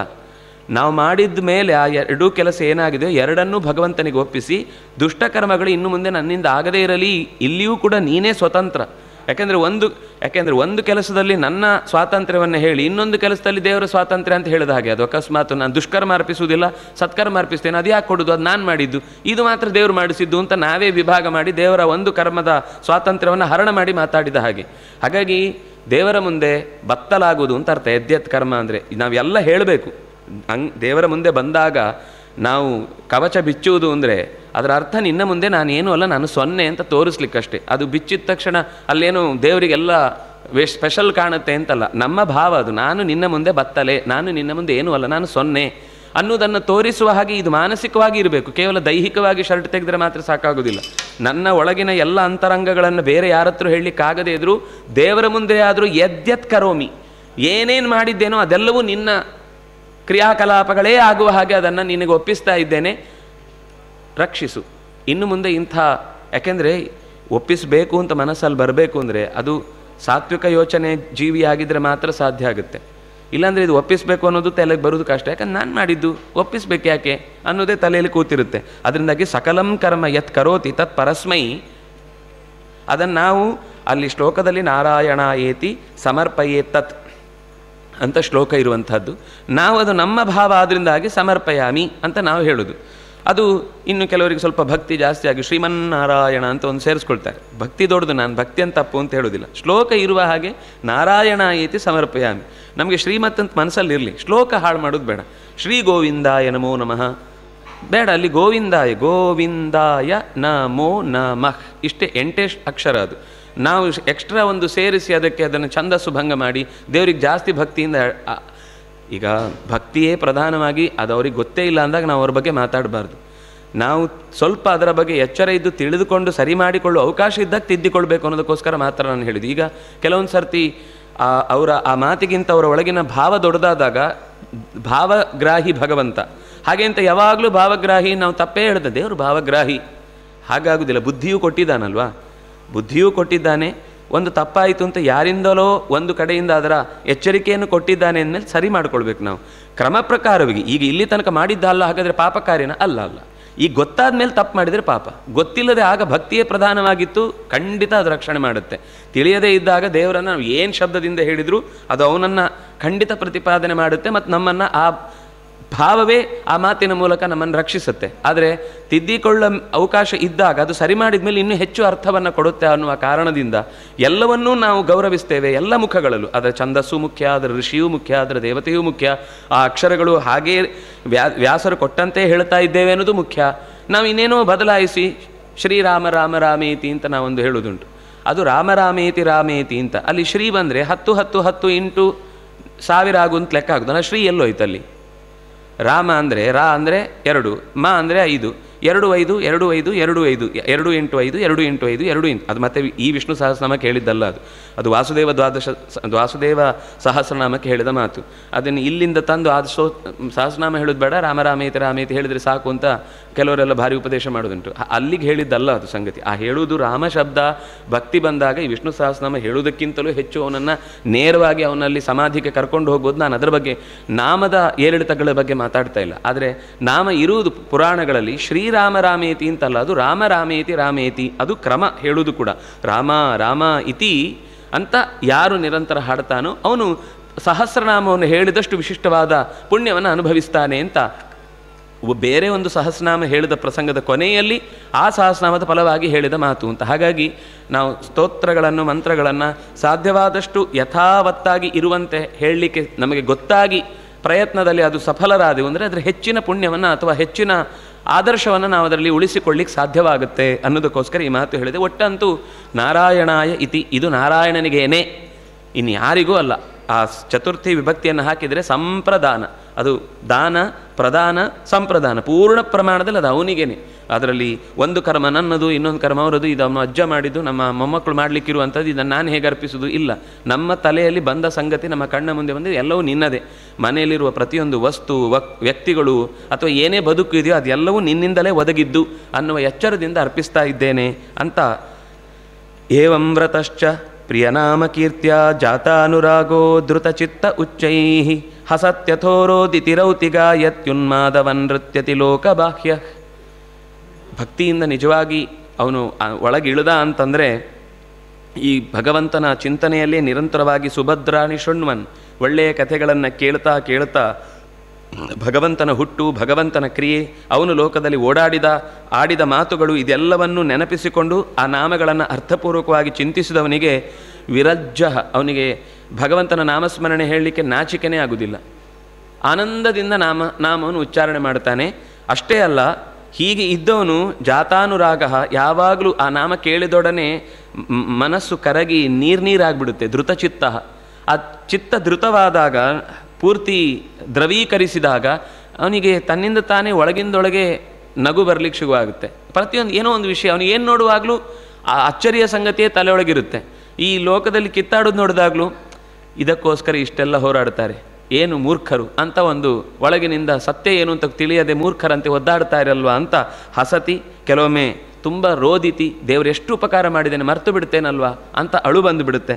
ಕೆಲವೊಮ್ಮೆ ರೌತಿ, ಆಕ್ರೋಶ ಬರುತ್ತೆ, ಯಾಕೆ ಹೀಗಾಗುತ್ತೆ ನನ್ನಿಂದ, ಈ ತಪ್ಪೆ ಮತ್ತೆ ಮತ್ತೆ ನನ್ನಿಂದ ಆಗ್ತಾ ಇದೆ, ಈ ತಪ್ಪನ್ನು ನಾನು ತಪ್ಪಿಸಿಕೊಳ್ಬೇಕು ಅಂತ ನಿನ್ನ ಹತ್ರ ಇಷ್ಟು ಬೇಡ್ತಾ ಇದ್ದೇನೆ, ಆದರೂ ನನ್ನನ್ನು ನೀನು ಸರಿ ದಾರಿಗೆ ತರ್ತಾ ಇಲ್ವಲ್ಲ ಅಂತ ಒಳಗಿನಿಂದನೇ ಅದಕ್ಕೆ ಬೇಸರ ಪಡ್ತಾನೆ. ಆಮೇಲೆ ನೀನೇ ನೋಡ್ಕೊಳ್ತಿ ಅಂತ ಮತ್ತೆ ಗಾಯತಿ, ಉನ್ಮಾದವತ್ತು. ಕೆಲವೊಮ್ಮೆ ಯಾರು ನೋಡ್ತಾ ಇದ್ದಾರೆ ಏನು ಹೇಳ್ತಾರೆ ಎಂಥದ್ದು ತಲೆ ಒಳಗೆ ಹೋಗಲ್ಲ. ನೃತ್ಯತಿ ಲೋಕಬಾಹ್ಯ, ಆದರೆ ಹಾಗೆ ನೃತ್ಯ ಮಾಡಿದರೆ ಮಾತ್ರ ಭಕ್ತಿ ಇದೆ ಅಂತ ಅರ್ಥ ಅಲ್ಲ ಅಂತ ಆಚಾರ್ಯರು ಇಲ್ಲೊಂದು ಸಾಲು ಸೇರಿಸ್ತಾರೆ. ಭಕ್ತಿ ಅನ್ನೋದು ಎರಡು ರೀತಿ, ಆಂತರ ಭಕ್ತಿ, ಬಾಹ್ಯ ಭಕ್ತಿ ಅಂತ. ಕೆಲವರಿಗೆ ಅದನ್ನು ಹೊರಗಿನಿಂದ ಉತ್ಕಟವಾಗಿ ತೋರಿಸ್ಬೇಕು ಅಂತ ಅನಿಸೋದಿಲ್ಲ. ಅವರು ಒಳಗಿನಿಂದ ಮಾತ್ರ ಕರಗಿ ನೀವು ಮಾತಾಡಿದಾಗ ಗೊತ್ತಾಗುತ್ತೆ ಅವ್ರ ಹತ್ರ. ಇಲ್ಲಾಂದರೆ ಅವರು ಸುಮ್ಮನೆ ಅವ್ರ ಪಾಡಿಗಿರ್ತಾರೆ. ನಾವು ತುಂಬ ಈ ಅಂದರೆ ಹಾಡುವುದು, ಕುಣಿಯುವುದು ಇತ್ಯಾದಿಗಳು ಮಾಡೋದು ಅವ್ರ ಭಕ್ತಿ ದೊಡ್ಡದು, ಉಳಿದಂತೆ ಸುಮ್ಮನೆ ಅವ್ರ ಪಾಡಿಗೆ ಮೌನವಾಗಿ ಕೂತಿದ್ದಾರೆ ಅಂದರೆ ಅವ್ರ ಭಕ್ತಿ ಚಿಕ್ಕದು ಅಂತ ನಾವು ಹೊರಗಿನ ರೀತಿ ನೀತಿಗಳನ್ನು ನೋಡಿ ಇವರ ಭಕ್ತಿ ದೊಡ್ಡದು, ಅಕಸ್ಮಾತ್ ಹೀಗೇನು ನಡೆದರೆ ನನ್ನ ಭಕ್ತಿ ದೊಡ್ಡದು ಅಂತ ಅಂದ್ಕೊಳ್ತಾರೆ ಅಂತ ನಡೆದ್ರೂ ಗೊತ್ತಿಲ್ಲ ನಮಗೆ. ಆದರೆ ನಮಗೆ ಬೇಡ ಅದರ ಯೋಚನೆ, ಅದು ಅವರನ್ನೇ ಅದು ಕಾರ್ಯ ನೋಡಿಕೊಳ್ಳುತ್ತೆ. ಆದರೆ ಏನೂ ಮಾಡದೇ ಇದ್ದವನು ಅಭಕ್ತ ಅಂತ ಭಾವಿಸಿ ಅದರ ಬಗ್ಗೆ ತಿರಸ್ಕಾರ ಮಾಡುವುದು ಸಲ್ಲ. ಮುಂದೆ ಒಂದು ಎಚ್ಚರ ಕೊಡ್ತಾರೆ ಕವಿ ಹೇಳುವ ಮಾತು, ಕಂ ವಾಯುಮಗ್ನಿಂ ಸಲಿಲಂ ಮಹೀಂ ಚ ಜ್ಯೋತಿಂಷಿ ಸತ್ವಾನಿದಿಶೋ ದ್ರುಮಾದೀನ್ ಸರಿತ್ ಸಮುದ್ರಾಂಶ ಹರೇ ಶರೀರಂ ಯತ್ಕಿಂಚ ಭೂತಂ ಪ್ರಣಮೇದನನ್ಯಂ. ಬಹಳ ಒಳ್ಳೆ ಮಾತು.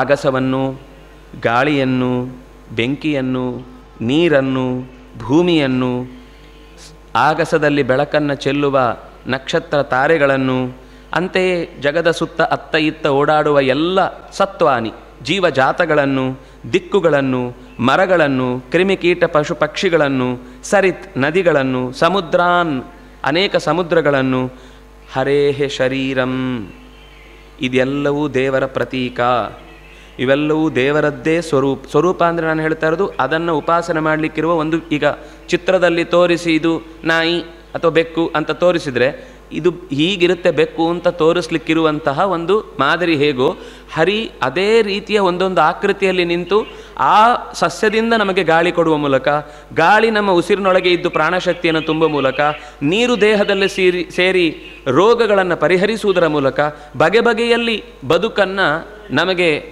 ರಕ್ಷಣೆ ಮಾಡುವುದಕ್ಕೋಸ್ಕರ ನೀಡುತ್ತೆ.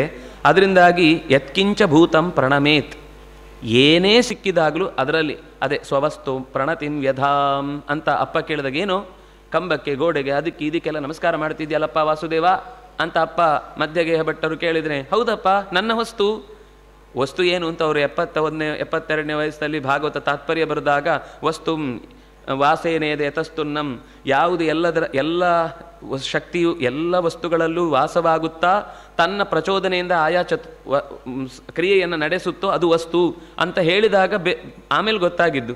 ಅದರ ತಂದೆ ತಾಯಿಗೆ ಪ್ರಾಪರ್ಟಿ ಮೇಲೆ ಬಹಳ ಮಗುವಿಗೆ ಆಸಕ್ತಿ ಇದೆ, ಇದು ನಮ್ಮ ಮನೆಯನ್ನು ಮುಂದೆ ನೋಡಿಕೊಳ್ಳಿಕ್ಕೆ ಯೋಗ್ಯವಾದದ್ದು ಅಂತ ತಂದೆ ತಲೆಯಲ್ಲಿ ಇರುತ್ತೆ. ಆದರೆ ಶಬ್ದ ಎಲ್ಲ ಶಬ್ದಗಳು ಭಗವಂತನನ್ನು ಹೇಳುತ್ತೆ, ಅದರ ಜೊತೆಗೆ ಎಲ್ಲ ವಸ್ತುಗಳು ಭಗವಂತನ ಆಕೃತಿಗಳಾಗಿವೆ ಅನ್ನುವುದು ಯತ್ಕಿಂಚ ಭೂತಂ. ಇನ್ನೇನೇನೇ ಕಂಡ್ರೂ ಕೂಡ ಇದು ಅಂತ ಇಷ್ಟೇ ಹೇಳಿ ಇದರಲ್ಲಿ ನಾನು ನೋಡಿದ ಯಾವುದೋ ಒಂದು ವಸ್ತು ಬರಲಿಲ್ಲ. ಯತ್ಕಿಂಚ ಭೂತಂ, ಭೂತ ಅಂದರೆ ಇರುವಂಥದ್ದು, ಯಾವುದು ಇದೆಯೋ, ಯಾವುದು ಪಂಚಭೂತಗಳಿಂದ ನಿರ್ಮಾಣವಾದದ್ದೋ ಅದೆಲ್ಲವೂ ಕೂಡ ಹರೇಹೇ ಶರೀರಂ, ಅದೆಲ್ಲವೂ ಭಗವಂತ. ಅದರಿಂದಾಗಿ ನಾವು ನದಿ ಹಾಳು ಮಾಡುವುದು, ಮರ ಕಡಿಯುವುದು, ಬೆಟ್ಟ ಒಡೆಯುವುದು, ಅಥವಾ ಪ್ರಾಣಿಗಳನ್ನು, ಕ್ರಿಮಿಕೀಟಗಳನ್ನು ಅದು ಮೂಲತಃ ಇರಲೇಬಾರ್ದು ಆ ಜೀವಿಗಳು ಅಂತನ್ನುವ ರೀತಿಯಲ್ಲಿ ಅದರ ಮೇಲೆ ದಬ್ಬಾಳಿಕೆ ಮಾಡೋದು ಎಲ್ಲವೂ ಭಗವಂತನ ಮೇಲೆ ಮಾಡಿದ್ದೇ ದಾಳಿ. ಅದು ಆ ತಪ್ಪು ಮಾಡಿದ ಮೇಲೆ ಅದಕ್ಕೆ ಪ್ರತಿಯಾಗಿ ನಾವು ಉಣ್ಲಿಕ್ಕೂ ರೆಡಿ ಇರಬೇಕು. ಇದಾಗುತ್ತೆ ಅಂದರೆ ಇದಕ್ಕೇನು ತಪ್ಪು ಅಂತ ಹೇಳೋದಿಲ್ಲ. ನಿಮಗೆ ಅದಕ್ಕೆ ರೆಡಿ ಇಲ್ಲ, ಇದು ಮಾತ್ರ ಆಗಬೇಕು ಅಂತ ಹಾಗಾಗೋದಿಲ್ಲ. ಪೂಜೆಯಿಂದ ದೇವರೊಳಗೆ ಕೂತ್ಕೊಂಡು ಜೋರು ಪೂಜೆ ಮಾಡಿ ಹೊರಗಿನಿಂದ ಬಂದು ಮನುಷ್ಯರ ರೀತಿ ನೋಡದೆ, ಪ್ರಾಣಿ ಪಕ್ಷಿಗಳ ರೀತಿ ಅದಾದರೂ ಸರಿ ಅದನ್ನೂ ನೋಡದೆ ನಮ್ಮಲ್ಲಿ ಏನಾಗಿದೆ ಅಂದರೆ ವಸ್ತುಗಳನ್ನು ಪ್ರೀತಿಸ್ತಾ ಇದ್ದೇವೆ, ಜೀವಿಗಳನ್ನು ಉಪಯೋಗಿಸ್ತಾ ಇದ್ದೇವೆ. ವಸ್ತುತಃ ಜೀವಿಗಳನ್ನು ಪ್ರೀತಿಸಬೇಕು, ವಸ್ತುಗಳನ್ನು ಉಪಯೋಗಿಸಬೇಕು. ಉಲ್ಟಾಗ್ಬಿಟ್ಟಿದೆ ನಮ್ಮದು. ಯಾಕಂದರೆ ನಮ್ಗೆ ಫೋನ್ ಬಿದ್ದರೆ ಎದೆ ಹೊಡೆದೋಗುತ್ತೆ, ಮಗು ಬಿದ್ದರೆ ಎದ್ದೇಳುತ್ತೆ ಅಂತ. ನಮಗೆ ಅಷ್ಟು ಭಾವುಕಹೀನರಾಗ್ಬಿಟ್ಟಿದೆ. ನಮ್ಮ ಏನಾದರೂ ಅಭಿಪ್ರಾಯಗಳನ್ನು ಹೇಳೋದಿದ್ರೆ ಬರೀ ಒಂದು ನಗುವಿನ ಚಿತ್ರ ಕಳಿಸಿದ್ರೆ ಮುಗಿದೋಯ್ತು. ನಮಗೆ ನಗು ಬರುತ್ತೋ ಬಿಡುತ್ತೋ, ನೋಡ್ತೇವೋ ಕೇಳ್ತೇವೋ ಏನೂ ಬೇಕಾಗಿಲ್ಲ. ಎಲ್ಲವೂ ಹೊರಗಿನ ಕೇವಲ ಒಂದು ಸಿಂಬಲ್ಗಳಾಗಿವೆ. ಅದೊಂದು ಅಂದರೆ ಒಳಗಿಂದ ಸಿಕ್ಕಾಪಟ್ಟು ಸಿಟ್ಟು ಬರ್ತಾ ಇರುತ್ತೆ, ಆದರೆ ಅವನಿಗೊಂದು ತಮಾಷೆಯಾಗಿ ಏನೋ ಒಂದು ಹಾಕಿ ಕಳಿಸೋದು. ಅಂದರೆ ಮತ್ತೆ ನಮ್ಮಲ್ಲಿ ಮುಖವಾಡಗಳ ಪರದೆಗಳ ದೊಡ್ಡ ದೊಡ್ಡ ಪಟ್ಟಿಗಳು ದಪ್ಪ ದಪ್ಪ ಹೊದ್ದು ಆಮೇಲೆ ಸೀಳ್ಲಿಕ್ಕಾಗದಷ್ಟು ಅದರೊಳಗೆ ಸಿಕ್ಕಾಕೊಳ್ಳುವ ಸ್ಥಿತಿಗೆ ಬರುವಂಥದ್ದನ್ನು ತಪ್ಪು ಅನ್ನುವ ದೃಷ್ಟಿಯಲ್ಲಿ ಈ ಮಾತುಗಳು ಬಂದದ್ದು. ಹರಿ ಮತ್ತೆ ರಾಜನ ಕೆಲವು ಪ್ರಶ್ನೆಗಳಿಗೆ ಉತ್ತರ ಕೊಡ್ತಾನೆ. ಸರ್ವಭೂತೇಷು ಯಃ ಪಶ್ಯೇತ್ ಭಗವದ್ಭಾವಮಾತ್ಮನಃ ಭೂತಾನಿ ಭಾವಯತ್ಯಾತ್ಮನ್ ಏಷ ಭಾಗವತೋತ್ತಮಃ. ಭಾಗವತೋತ್ತಮ ಯಾರು ಅಂದರೆ ಯಹ ಸರ್ವಭೂತೇಷು, ಎಲ್ಲ ಭೂತಗಳಲ್ಲೂ ಅಂತರ್ಯಾಮಿಯಾದ ಭಗವಂತನ ಇರುವಿಕೆಯನ್ನು ಮತ್ತು ಅವನಲ್ಲಿ ಅತ್ಯಂತ ಭಕ್ತಿಯನ್ನು ಯಾರು ನಿರಂತರ ಯೋಚಿಸ್ತಾನೋ ಅಂಥವನು ಭಗವತಿ ಆತ್ಮಾನ್. ಈ ಎರಡು ರೀತಿಯಲ್ಲಿ ಎಲ್ಲವೂ ಭಗವಂತನ ಒಳಗೆ ಇದೆ ಮತ್ತು ಭಗವಂತನೊಳಗೆ ಎಲ್ಲವೂ ಇದೆ. ಎಲ್ಲದರೊಳಗೆ ಭಗವಂತ ಇದ್ದಾನೆ. ಸರ್ವಭೂತಾನಿ ಯಾಜ್ಞೀಯ ಮಂತ್ರದಲ್ಲೂ ಇದೇ ಥರದ ಮಾತು ಬರುತ್ತೆ. ಎಲ್ಲ ಭೂತಗಳಲ್ಲಿ ಭಗವಂತನನ್ನು ಕಾಣುವುದು ಎಷ್ಟು ಮುಖ್ಯವೋ ಅಷ್ಟೇ ಎಲ್ಲ ಭೂತಗಳು ಭಗವಂತನಲ್ಲಿ ಇದೆ ಅನ್ನುವುದು ಬಹಳ ಮುಖ್ಯವಾದ ಸಂಗತಿ. ಅಂತ ಹೀಗೆ ಯಾರು ಕಾಣುವುದಕ್ಕೆ ಸಮರ್ಥನಾಗ್ತಾನೋ ಅವನು ಭಾಗವತ ಉತ್ತಮ ಅಂತ ಅನ್ನಿಸ್ತಾನೆ. ಇನ್ನು ಈಶ್ವರೇ ತದಧೀನೇಷು ಬಾಲಿಶೇಷು ದ್ವಿಷಶ್ಚು ಚ ಪ್ರೇಮ ಮೈತ್ರಿ ಕೃಪೋಪೇಕ್ಷ ಯಃ ಕರೋತಿ ಸ ಮಧ್ಯಮಃ. ಇನ್ನೊಬ್ಬ ಮಧ್ಯಮ ಇದ್ದಾನೆ. ಅವನೇನು ಅಂದರೆ ಈಶ್ವರನಲ್ಲಿ ಪ್ರೇಮ, ಅವನಲ್ಲಿ ಅಧೀನರಾಗಿ ಕಾರ್ಯವನ್ನು ನಿರ್ವಹಿಸುವವರಲ್ಲಿ ಮೈತ್ರಿ, ತುಂಬ ಬಾಲಿಶವಾಗಿ ಬದುಕ್ತಾ ಇರುವವರ ಬಗ್ಗೆ ಪಾಪ ಅಂತ ಕೃಪೆ, ಯಾರು ದ್ವೇಷ ಮಾಡ್ತಾರೋ ಅವರಲ್ಲಿ ಉಪೇಕ್ಷೆ. ಯಾರು ಹೀಗೆ ಬದುಕ್ತಾನೋ ಅವನು ಮಧ್ಯಮ ಭಕ್ತ, ಮಧ್ಯಮ ಭಾಗವತೋತ್ತಮ. ತಪ್ಪಲ್ಲ, ಇದು ಒಂದು ರೀತಿ. ಯಾಕೆಂದರೆ ಎಲ್ಲರೂ ಭಾಗವತೋತ್ತಮರೇ ಆಗುವುದು ಎಲ್ಲಿಂದ ಸಾಧ್ಯ? ಯಾಕೆಂದರೆ ಬದುಕಿನ ಬೇರೆ ಥರದ ಎಲ್ಲ ಥರದ ಆಕರ್ಷಣೆಗಳು ಅವರ ದೌರ್ಬಲ್ಯವನ್ನು ಚೆನ್ನಾಗಿ ಹೈಜಾಕ್ ಮಾಡಿಬಿಡುತ್ತೆ, ಏನು ಮಾಡಲಿಕ್ಕೆ ಬಿಡುವುದಿಲ್ಲ. ಆದರೆ ಕನಿಷ್ಠ ಪಕ್ಷ ಇಷ್ಟ ಆದರೂ ಎಷ್ಟು ಚಂದ ಅದೊಂದು ವ್ಯವಸ್ಥೆ ನೋಡಿ. ಇಡೀ ಬದುಕಿನ ಎಲ್ಲ ಮುಖವನ್ನು ಚಿತ್ರಿಸಿಕೊಟ್ಟುಬಿಟ್ರು. ಭಗವಂತನಲ್ಲಿ ಅನನ್ಯವಾದ ಪ್ರೇಮ. ತದಧೀನರಾದಂತಹ ಭಕ್ತರಲ್ಲಿ ಪ್ರೇಮ ಹೇಳಿಲ್ಲ, ಮೈತ್ರಿ ಎಂದರು. ಇನ್ನು ಬಾಲಿಶ, ಅವರು ಯಾವ ರೀತಿಯಿಂದಲೂ ಅಂದರೆ ಈಗ ಹೇಗೆ ಹೇಳೋದು, ಪೂಜೆ ಪುರಸ್ಕಾರ ಇದೆಲ್ಲ ಗೊತ್ತಿಲ್ಲ, ಆದರೆ ಕೆಟ್ಟವರಲ್ಲ, ಅವ್ರ ಪಾಡಿಗೆ ಅವ್ರು ಇರ್ತಾರೆ. ಅವ್ರಿಗೆ ಅವರದ್ದೇ ಒಂದು ಪ್ರಪಂಚ, ಅವ್ರ ಬಗ್ಗೆ ಒಂದು ಪಾಪ ಕೃಪೆ, ಅವರೊಂದು ದ್ವೇಷ. ನಮ್ಮಲ್ಲಿ ಏನಾಗುತ್ತೆ ಅಂದರೆ ನಾನು ತುಂಬ ಜಪ ಮಾಡ್ತೇನೆ, ಇನ್ನೊಬ್ಬ ಜಪ ಮಾಡೋದಿಲ್ಲ ಅಂದ ತಕ್ಷಣ ಅವನ ಬಗ್ಗೆ ಒಂದು ಕೆಟ್ಟ ತಿರಸ್ಕಾರ, ವೇಸ್ಟ್ಗಳು, ಅನುಪಯುಕ್ತ ವಸ್ತುಗಳು ಅನ್ನುವ ಹಾಗೆ. ತಪ್ಪು, ಗೊತ್ತಿಲ್ಲ ಯಾವ ಕಟ್ಟಿಗೆಯಲ್ಲಿ ಯಾವ ಕಿಡಿ ನಾಳೆ ಹಾರಲಿಕ್ಕಿದೆ ಅಂತ ಗೊತ್ತಿಲ್ಲ. ದ್ವೇಷ ಮಾಡ್ತಾ ಇದ್ದಾರಾ, ನಿನ್ನನ್ನು ತೀರಾ ವಿರೋಧಿಸ್ತಾ ಇದ್ದಾರಾ, ಅವ್ರ ಬಗ್ಗೆ ಉಪೇಕ್ಷೆ ಮಾಡೋದು. ನೀನು ವಾಪಸ್ ದ್ವೇಷ ಮಾಡಿದರೆ ಏನು ಉಪಯೋಗ ಇಲ್ಲ. ಅವರ ಸುದ್ದಿಗೆ ಹೋಗ್ಬೇಡ, ಬಿಟ್ಬಿಡ. ಅವ್ರು ಇರುವಲ್ಲಿ ನೀ ಇರಲೇಬೇಡ. ಉಪೇಕ್ಷ, ಅದನ್ನು ತೀರಾ ನಿರ್ಲಕ್ಷ್ಯ ಮಾಡೋದು. ಯಾಕೆಂದರೆ ಅದೇ ನಮ್ಮ ಮಾತಲ್ಲಿ ಎಷ್ಟು ಚೆನ್ನಾಗದು ಬಂದಿದೆ, ಅಹಂಕಾರಕ್ಕೆ ಉದಾಸೀನವೇ ಮದ್ದು ಅಂತ. ನೀವು ಅಹಂಕಾರ ಪಟ್ಟವರಿಗೆ ನೀವು ವಾಪಸ್ ಅಹಂಕಾರ ತೋರಿಸಿದರೆ ನಿಮ್ಮದೂ ಹಾಳಾಯಿತು, ಅವರಿಗೆ ಏನೋ ಪ್ರತಿಕ್ರಿಯೆ ಕೊಟ್ಟು ಅವರೇನು ತಿದ್ದಿಕೊಳ್ಳೋದಿಲ್ಲ, ವ್ಯರ್ಥ. ಅದೇ ಅಹಂಕಾರಕ್ಕೆ ನೀವು ಏನು ಪ್ರತಿಕ್ರಿಯೆ ಕೊಡದೆ ನಿಮ್ಮ ಪಾಡಿಗೆ ನಮ್ಮ ಕೆಲಸ ನಾವು ಮಾಡ್ತೇವೆ ಅನ್ನುವ ರೀತಿಯಲ್ಲಿ ಇದ್ದು ಬಿಟ್ಟರೆ ಅವರಿಗೆ ನಾನು ತೋರಿದ ಈ ಭಾವ ಅವನಲ್ಲಿ ಏನು ವಿಕಾರ ಆಗಲಿಲ್ಲ ಅಂತ ಅವನಿಗೇ ಅದು ಶೇಮ್ ಆಗುತ್ತೆ. ಅದರಿಂದಾಗಿ ಅಹಂಕಾರಕ್ಕೆ ಪ್ರತಿಯಾಗಿ ಬೇರೆ ನೀವು ಇನ್ನೇನೂ ಮದ್ದನ್ನು ಹುಡುಕ್ಲಿಕ್ಕೆ ಸಾಧ್ಯ ಇಲ್ಲ. ಅದರಿಂದಾಗಿ ಔದಾಸೀನ್ಯವೇ ಪರಮ. ಅದು ಒಬ್ಬ ಮಧ್ಯಮ ಭಗವದ್ಭಕ್ತನ ಲಕ್ಷಣವಾಗುತ್ತೆ. ಇನ್ನೊಬ್ಬ ಇದ್ದಾನೆ ಪ್ರಾಕೃತ, ತುಂಬ ಸರಳವಾಗಿ ಬದುಕುವವ. ಅರ್ಚಾಯಾಮೇವ ಹರಯೇ ಪೂಜಾಂ ಯ ಶ್ರದ್ಧಯೇಹತೆ ನ ತದ್ಭಕ್ತೇಷು ಚಾನ್ಯೇಷು ಸಭಕ್ತ ಪ್ರಾಕೃತ ಸ್ಮೃತಃ. ಅರ್ಚಾಯಾಮ್, ಪ್ರತಿಮೆಯಲ್ಲಿ ಮಾತ್ರ ದೇವರು ಕಾಣೋದು ಅವನಿಗೆ. ಅದರ ಆಚೆ ಈಚೆ ಏನೂ ಇಲ್ಲ. ಅರ್ಚಾಯಾಮೇವ ಹರಿಗೆ ಪೂಜೆ ಮಾಡ್ತಾನೆ, ನಾರಾಯಣನಿಗೆ ವಿಶಿಷ್ಟವಾದ ಪೂಜೆ ಮಾಡ್ತಾನೆ. ಮತ್ತು ಶ್ರದ್ಧೆಯ ಇಹತೆ, ಆ ಪೂಜೆ ಮಾಡಬೇಕು ಅಂತ ಯಾವಾಗಲೂ ಅವನಿಗೆ ಬಯಕೆ ಇದೆ. ಅಲ್ಲಿಂದ ಬಿಟ್ಟು ಈಚೆ ಬಂದ ಮೇಲೆ ಅದು ದೇವ್ರ ಪೆಟ್ಟಿಗೆಯೊಳಗೆ ಹೋಗ್ಬಿಡುತ್ತೆ. ಆಮೇಲೆ ದೇವರಿಲ್ಲ, ಹೊರಗೆ ಬಂದ ಮೇಲೆ ತಿಲಕ ಹಾಕ್ಕೊಂಡು ಊರು ಸುತ್ತಲಿಕ್ಕೆ ಓಡಾಡ್ತಾನೆ, ಉಪಯೋಗ ಇಲ್ಲ ಅಂತ. ಆದರೆ ಅದು ಒಂದು ಭಕ್ತಿಯೇ, ಕನಿಷ್ಠ ಮಟ್ಟದ ಭಕ್ತಿ. ಆದರೆ ನತದ್ಭಕ್ತೇಶು ಚಾನ್ಯೇಶು, ಭಗವಂತನಲ್ಲಿ ಭಕ್ತಿ ಮಾಡೋರ ಬಗ್ಗೆ ಗೌರವ ಇಲ್ಲ, ಲೆಕ್ಕಕ್ಕೆ ತಗೊಳ್ಳೋದಿಲ್ಲ. ಅವರೊಬ್ಬರು ಸಾಮಾನ್ಯ ಮನುಷ್ಯ ಅಷ್ಟೇ. ಅವನನ್ನು ಭಕ್ತಿ ಮಾಡೋನು ನಾವು ಯಾಕೆ ಆತ್ಮೀಯತೆಯಿಂದ ಕಾಣಬೇಕು ಅನ್ನುವ ಹಾಗೆ ಅದರ ಬಗ್ಗೆ ಏನು ಪ್ರೀತಿ ತೋರಿಸದೇ ಇರುವ ಭಕ್ತನೊಬ್ಬ ಇರ್ತಾನೆ, ಅವನು ಪ್ರಾಕೃತಃ, ತುಂಬ ತಳಹದಿಯ ಭಕ್ತ. ಅದು ಆರ್ತೋ ಜಿಜ್ಞಾಸುರರ್ಥಾರ್ಥಿ ಜ್ಞಾನೀಚ ಭರತರ್ಷಭ ಅಂತ ಹೇಳುವಾಗ ಆರ್ತನಾದ ಭಕ್ತಿ.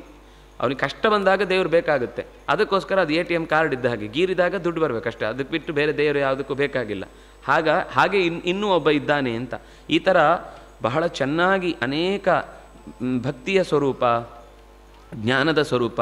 ಯಾವ ಶ್ಲೋಕ ನೋಡಿದ್ರೆ ಇದನ್ನು ಹೇಳದೆ ಬಿಟ್ಟರೆ ತಪ್ಪಾಗುತ್ತೆ ಅಂತ ಅನಿಸೋ ಮಾತುಗಳೇ ಕಾಣುವಂಥದ್ದು. ಭಾಗವತದ 11ನೇ ಸ್ಕಂದ ಅದು ಕೋರ್, ಸಮಗ್ರ ಶಾಸ್ತ್ರದ ಸಾರ ಇದ್ದ ಹಾಗೆ. ಕರ್ಮಾಣಿ ಕರ್ಮಭಿಃ ಕುರುವನ್ ಸನಿಮಿತ್ತಾನಿ ದೇಹಭೃತ್ ತತ್ತತ್ಕರ್ಮ ಫಲಂ ಗೃಹ್ಣನ್ ಭ್ರಮತೀಹ ಸುಖೇತರಂ. ಯಾಕೆ ಎಲ್ಲರೂ ಕಷ್ಟಪಡ್ತಾ ಇದ್ದಾರೆ, ಇದಕ್ಕೇನು ಕಾರಣ ಅಂತ ಕೇಳಿದ್ದಕ್ಕೆ ಅಂತರಿಕ್ಷ ಅನ್ನುವ ಜಾಯಂತೆಯ ಹೇಳುವ ಮಾತು, ಕೆಲಸಗಳನ್ನು ತುಂಬ ಮಾಡ್ತಾರೆ, ಆದರೆ ಮಾಡುವಾಗ ಎಲ್ಲದರ ಹಿಂದೆ ಸನಿಮಿತ್ತಾನಿ, ಏನೋ ಒಂದು ಫಲ ಬೇಕು ಅಂತ ನಿರೀಕ್ಷೆ ಮಾಡಿ ಮಾಡ್ತಾರೆ. ಆ ಫಲ ಸಿಗದೇ ಹೋಯ್ತಾ ಕೆಟ್ಟ ಸಿಟ್ಟು ಮಾಡ್ಕೊಂಡು ಅದೇ ದೇವರನ್ನು ಅದೇ ಬಾಯಿಯಲ್ಲಿ ಯಾವ ಸ್ತೋತ್ರ ಹೇಳಿದ್ನೋ ವಿಪರೀತವಾದ ಸ್ತೋತ್ರಗಳಿಂದ, ಇನ್ನೂ ಸಲ್ಲದ ಮಾತುಗಳಿಂದ ಬೈದು ಆಮೇಲೆ ಸಮಾಧಾನ ಆಗೋದು ಅವರಿಗೆ. ದೇವರನ್ನ ಸ್ತೋತ್ರ ಮಾಡಿದಾಗ ಸಮಾಧಾನ ಆಗಿರಲಿಲ್ಲ, ಮಾಡಿದ್ದನ್ನು ಪ್ರತಿಯಾಗಿ ಭಗವಂತ ಸ್ವೀಕರಿಸಿ ಏನು ಕೊಡಲಿಲ್ಲ ಅಂತನ್ನುವ ಕೋಪವ ತಣಿಯುವ ತನಕ ಬೈಯುವುದೇ ಒಂದು ಅಭ್ಯಾಸ ಆಗಿರುತ್ತೆ. ಇದೆಲ್ಲ ತತ್ತತ್ ಕರ್ಮ ಫಲಂ. ಅವರವರು ಯಾವ ರೀತಿಯಿಂದ ಯೋಚನೆ ಮಾಡಿ ಕರ್ಮ ಮಾಡ್ತಾರೋ ಅದರ ಫಲವನ್ನು ಅವನು ಅನುಭವಿಸ್ತಾನೆ. ಅದರಿಂದಾಗಿ ಸುಖೇತರಂ ಜೀವತಿ, ಅವನು ಸುಖ ಬಿಟ್ಟೇ ಬದುಕಿರ್ತಾನೆ. ಯಾವ ಸುಖ ಸಿಕ್ಕಿದ್ರು ಅದು ಸುಖ ಅಂತ ಎಚ್ಚರ ಇರಲ್ಲ, ಯಾಕೆಂದರೆ ದೇವರು ಕೊಟ್ಟದ್ದು ಅನ್ನೋ ಎಚ್ಚರ ಇರಲ್ಲ. ಕಷ್ಟ ಬಂದಾಗ ಮಾತ್ರ ದೇವರು, ಸುಖ ಬಂದಾಗ ಅದು ನನ್ನಿಂದ ಬಂದದ್ದು ಅಂತ. ಭಕ್ತಿ ಯಾವಾಗ ಬರಬೇಕು? ಭಕ್ತಿ ಬರುವುದೇ ಎಲ್ಲ ಕೆಲಸಗಳು ಅವನಿಂದಲೇ ಆಗುತ್ತೆ. ಸುಖ ಬಂದಾಗ ಇಷ್ಟು ಕೊಟ್ಟಿದ್ದಾನೆ, ಮಧ್ಯದಲ್ಲೊಂದು ದುಃಖ ಬಂದಾಗ ಬೇಡ ಹೇಳಲಿಕ್ಕೆ ನಾನು ಸುಖವನ್ನು ಬೇಡ ಅಂತ ಹೇಳದೇ ಇರುವುದರಿಂದ ನನಗೆ ಯಾವ ಅರ್ಹತೆ ಇದೆ ಅಂತ ಯೋಚನೆ ಮಾಡಿದ್ದಿದ್ರೆ ಆವಾಗ ತನ್ನಿಂದ ತಾನೇ ಎಷ್ಟು ಸುಖವೇ ಕೊಟ್ಟಿದ್ದಾನೆ. ಯಾವುದೋ ಒಂದು ಮಧ್ಯದಲ್ಲಿ ನಮ್ಮ ಮಾನಸಿಕ ಇಚ್ಛೆ ಬೇರೆ ಆಗಿದ್ರಿಂದಾಗ ಅದು ದುಃಖ ಅನ್ನಿಸ್ತು. ಇದೇ ನಮ್ಮ ಇಷ್ಟ ಹಾಗೂ ಸರಿ ಇದ್ದಿದ್ರೆ ಆವಾಗ ಅದು ಖುಷಿ ಆಗ್ತಿತ್ತು. ನಮ್ಮ ಇಷ್ಟ ಬದಲಾಗಿದೆ, ನಮ್ಮ ಯೋಚನೆ ಬದಲಾಗಿದೆ, ಅದರ ಮೂಲ ಸ್ವರೂಪ ಏನು ಅಂತ ತಿಳಿದಿಲ್ಲ ಅನ್ನುವ ಕಾರಣಕ್ಕೋಸ್ಕರ ತಾನು ಈಗ ದುಃಖ ಆಗ್ತಾ ಇರುವುದು ಅಂತ ಯೋಚಿಸಿದರೆ ಅವನು ಸುಖವಾಗಿ ಬದುಕಲಿಕ್ಕೆ ಸಾಧ್ಯ ಇದೆ. ಮುಂದೆ ಇದರಿಂದ ಪಾರಾಗಬೇಕು, ಏನು ಮಾಡಬೇಕು? ಇಂತಹ ಸಮಸ್ಯೆಗಳಿಂದ ಮತ್ತೆ ಕರ್ಮ, ಸ್ವರ್ಗ, ತಪ್ಪು ಕರ್ಮ, ನರಕ ಕರ್ಮ, ತಿರ್ದಿವ ನಿರಯ ಭೂ ಗೋಚರಾನ್ ನಿತ್ಯಬದ್ಧಾನ್, ಈ ಪರಿಸ್ಥಿತಿಯಿಂದ ಪಾರಾಗುವುದು ಹೇಗೆ? ತಸ್ಮಾತ್ ಗುರುಂ ಪ್ರಪದ್ಯೇತ ಜಿಜ್ಞಾಸು ಶ್ರೇಯ ಉತ್ತಮಂ ಶಾಬ್ದೇ ಚ ಪರೇ ಚ ನಿಷ್ಣಾತಂ ಉಪಶಮಾಶ್ರಯಂ. ಯಾರಿಗೆ ಭಗವಂತನಲ್ಲಿ ಅತ್ಯಂತವಾದ ಭಕ್ತಿ ಇದೆಯೋ ಅಂತಹ ಗುರುವನ್ನು ಹೋಗಿ ನಾವು ಆಶ್ರಯಿಸಬೇಕು. ಅವರಿಗೆ ಶಾಸ್ತ್ರ ಚೆನ್ನಾಗಿ ಬರ್ತಿರ್ಬೋದು, ಆದರೆ ಅವರಿಗೆ ಭಗವಂತನಲ್ಲಿ ಉಪರಮ ಇಲ್ಲ, ಆಶ್ರಯವನ್ನು ಮಾಡಿಲ್ಲ. ದೇವರು ಅಂತ ಕೇವಲ ಪಾಠದಲ್ಲಿ ಮಾತ್ರ ಇರುತ್ತೆ ಹೊರತು ನಿಜವಾದ ಅವರಿಗೆ ಕಷ್ಟ ಬಂದಾಗಲೂ ಅವರು ದೇವರು ಇದ್ದಾನೆ, ಏನಾಗುವುದಿಲ್ಲ. ಅಂಥ ಒಂದು ಭಾವ ಬರುವುದು ಬಹಳ ಕಷ್ಟ.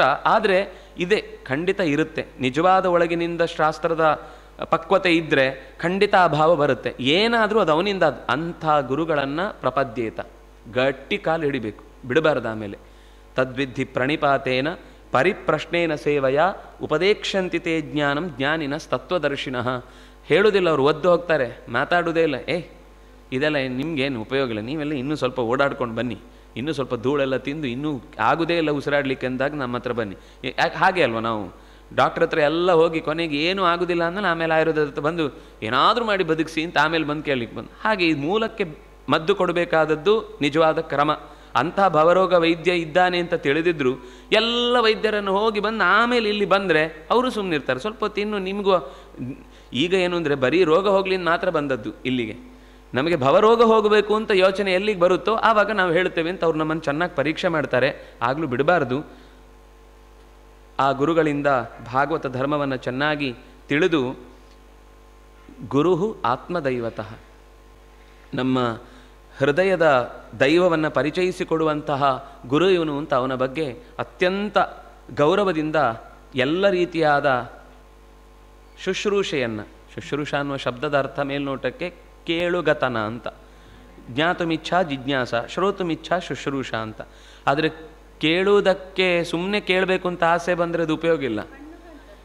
ಚೆನ್ನಾಗಿ ಸೇವೆ ಮಾಡಿ ಕೇಳಬೇಕು ಅಂತ ಬಯಸಿದ್ರದ್ದು ಶುಶ್ರೂಷ. ಅದು ಕೇಳುವುದು ಹೋಗ್ಬಿಟ್ಟಿದೆ, ಬರೀ ಶುಶ್ರೂಷ ಅಂತ ಆಸ್ಪತ್ರೆಯಲ್ಲಿ ಉಳ್ಕೊಂಡ್ಬಿಟ್ಟಿದೆ. ಅವ್ರು ಶುಶ್ರೂಷಕಿಯರು, ಈಗ ಅದು ಇಲ್ಲ ಬಡಿ ನರ್ಸು, ನಮಗೆ ಆ ಶಬ್ದದ ಒಂದು ತಾತ್ಪರ್ಯವೇ ಹೊರಟೋಯ್ತು. ಆದರೆ ಶುಶ್ರೂಷು ಚೆನ್ನಾಗಿ ಶುಶ್ರೂಷುಭಿಸ್ತತ್ಕ್ಷಣಾತ್ ಆರಂಭದ ಅಧಿಕಾರದ ವ್ಯವಸ್ಥೆಯನ್ನು ಹೇಳುವಾಗ ಕಿಂವಾ ಪರೈಹಿ ಬೇರೆದ್ದೆಲ್ಲ ಮಾಡಿ ಏನು ಉಪಯೋಗ, ಕೃತಿಭಿಹಿ ಭಗವತಃ ಶುಶ್ರೂಷುಭಿ ತತ್ಕ್ಷಣಾತ್ ಸದ್ಯ ಹೃದಯವರುದ್ಧತೆ. ಸದ್ಯ ಅಂದರೆ ನಾಳೆನೂ ಆಗ್ಬೋದು, ನಾಳ್ದು ಆಗ್ಬೋದು, ಮುಂದಿನ ವರ್ಷನೂ ಆಗ್ಬೋದು, ಇನ್ನೊಂದು ಮುಂದಿನ ಜನ್ಮನೂ ಆಗ್ಬೋದು.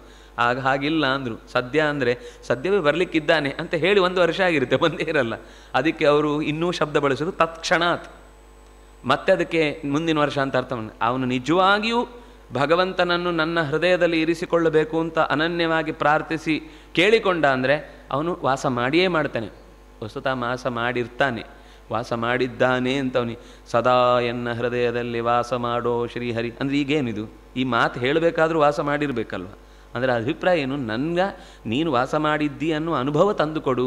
ಈಗ ಇದೆ ಅಂದರೆ ದೇಹ ಇದೆ ಅನ್ನೋದ್ರಿಂದ ನೀನಿದ್ದೆ ಅನ್ನೋದು ಕನ್ಫರ್ಮ್. ಆದರೆ ನನಗದು ಇನ್ನಷ್ಟು ಹತ್ತಿರದಿಂದ ಅನುಭವಕ್ಕೆ ಬರಬೇಕು, ನಿನ್ನನ್ನು ನಾನು ಪ್ರತಿ ಕ್ಷಣಕ್ಕೂ ಅನುಭವಿಸಬೇಕು, ಅದು ಬೇಕು ಅಂತ ಕೇಳುವ ದೃಷ್ಟಿಯಿಂದ ಶ್ರವಣ ಮಾಡಬೇಕು, ಕೀರ್ತನ ಮಾಡಬೇಕು, ಅದನ್ನೇ ಸ್ವಲ್ಪ ಹೊತ್ತು ಧ್ಯಾನ ಮಾಡಬೇಕು. ಅದಕ್ಕಾಗಿಯೇ ಭಗವಂತನ ಅದ್ಭುತ ಕರ್ಮಗಳೆಲ್ಲ ಬೇರೆ ಬೇರೆ ಜನ್ಮಗಳು, ಕರ್ಮಗಳು.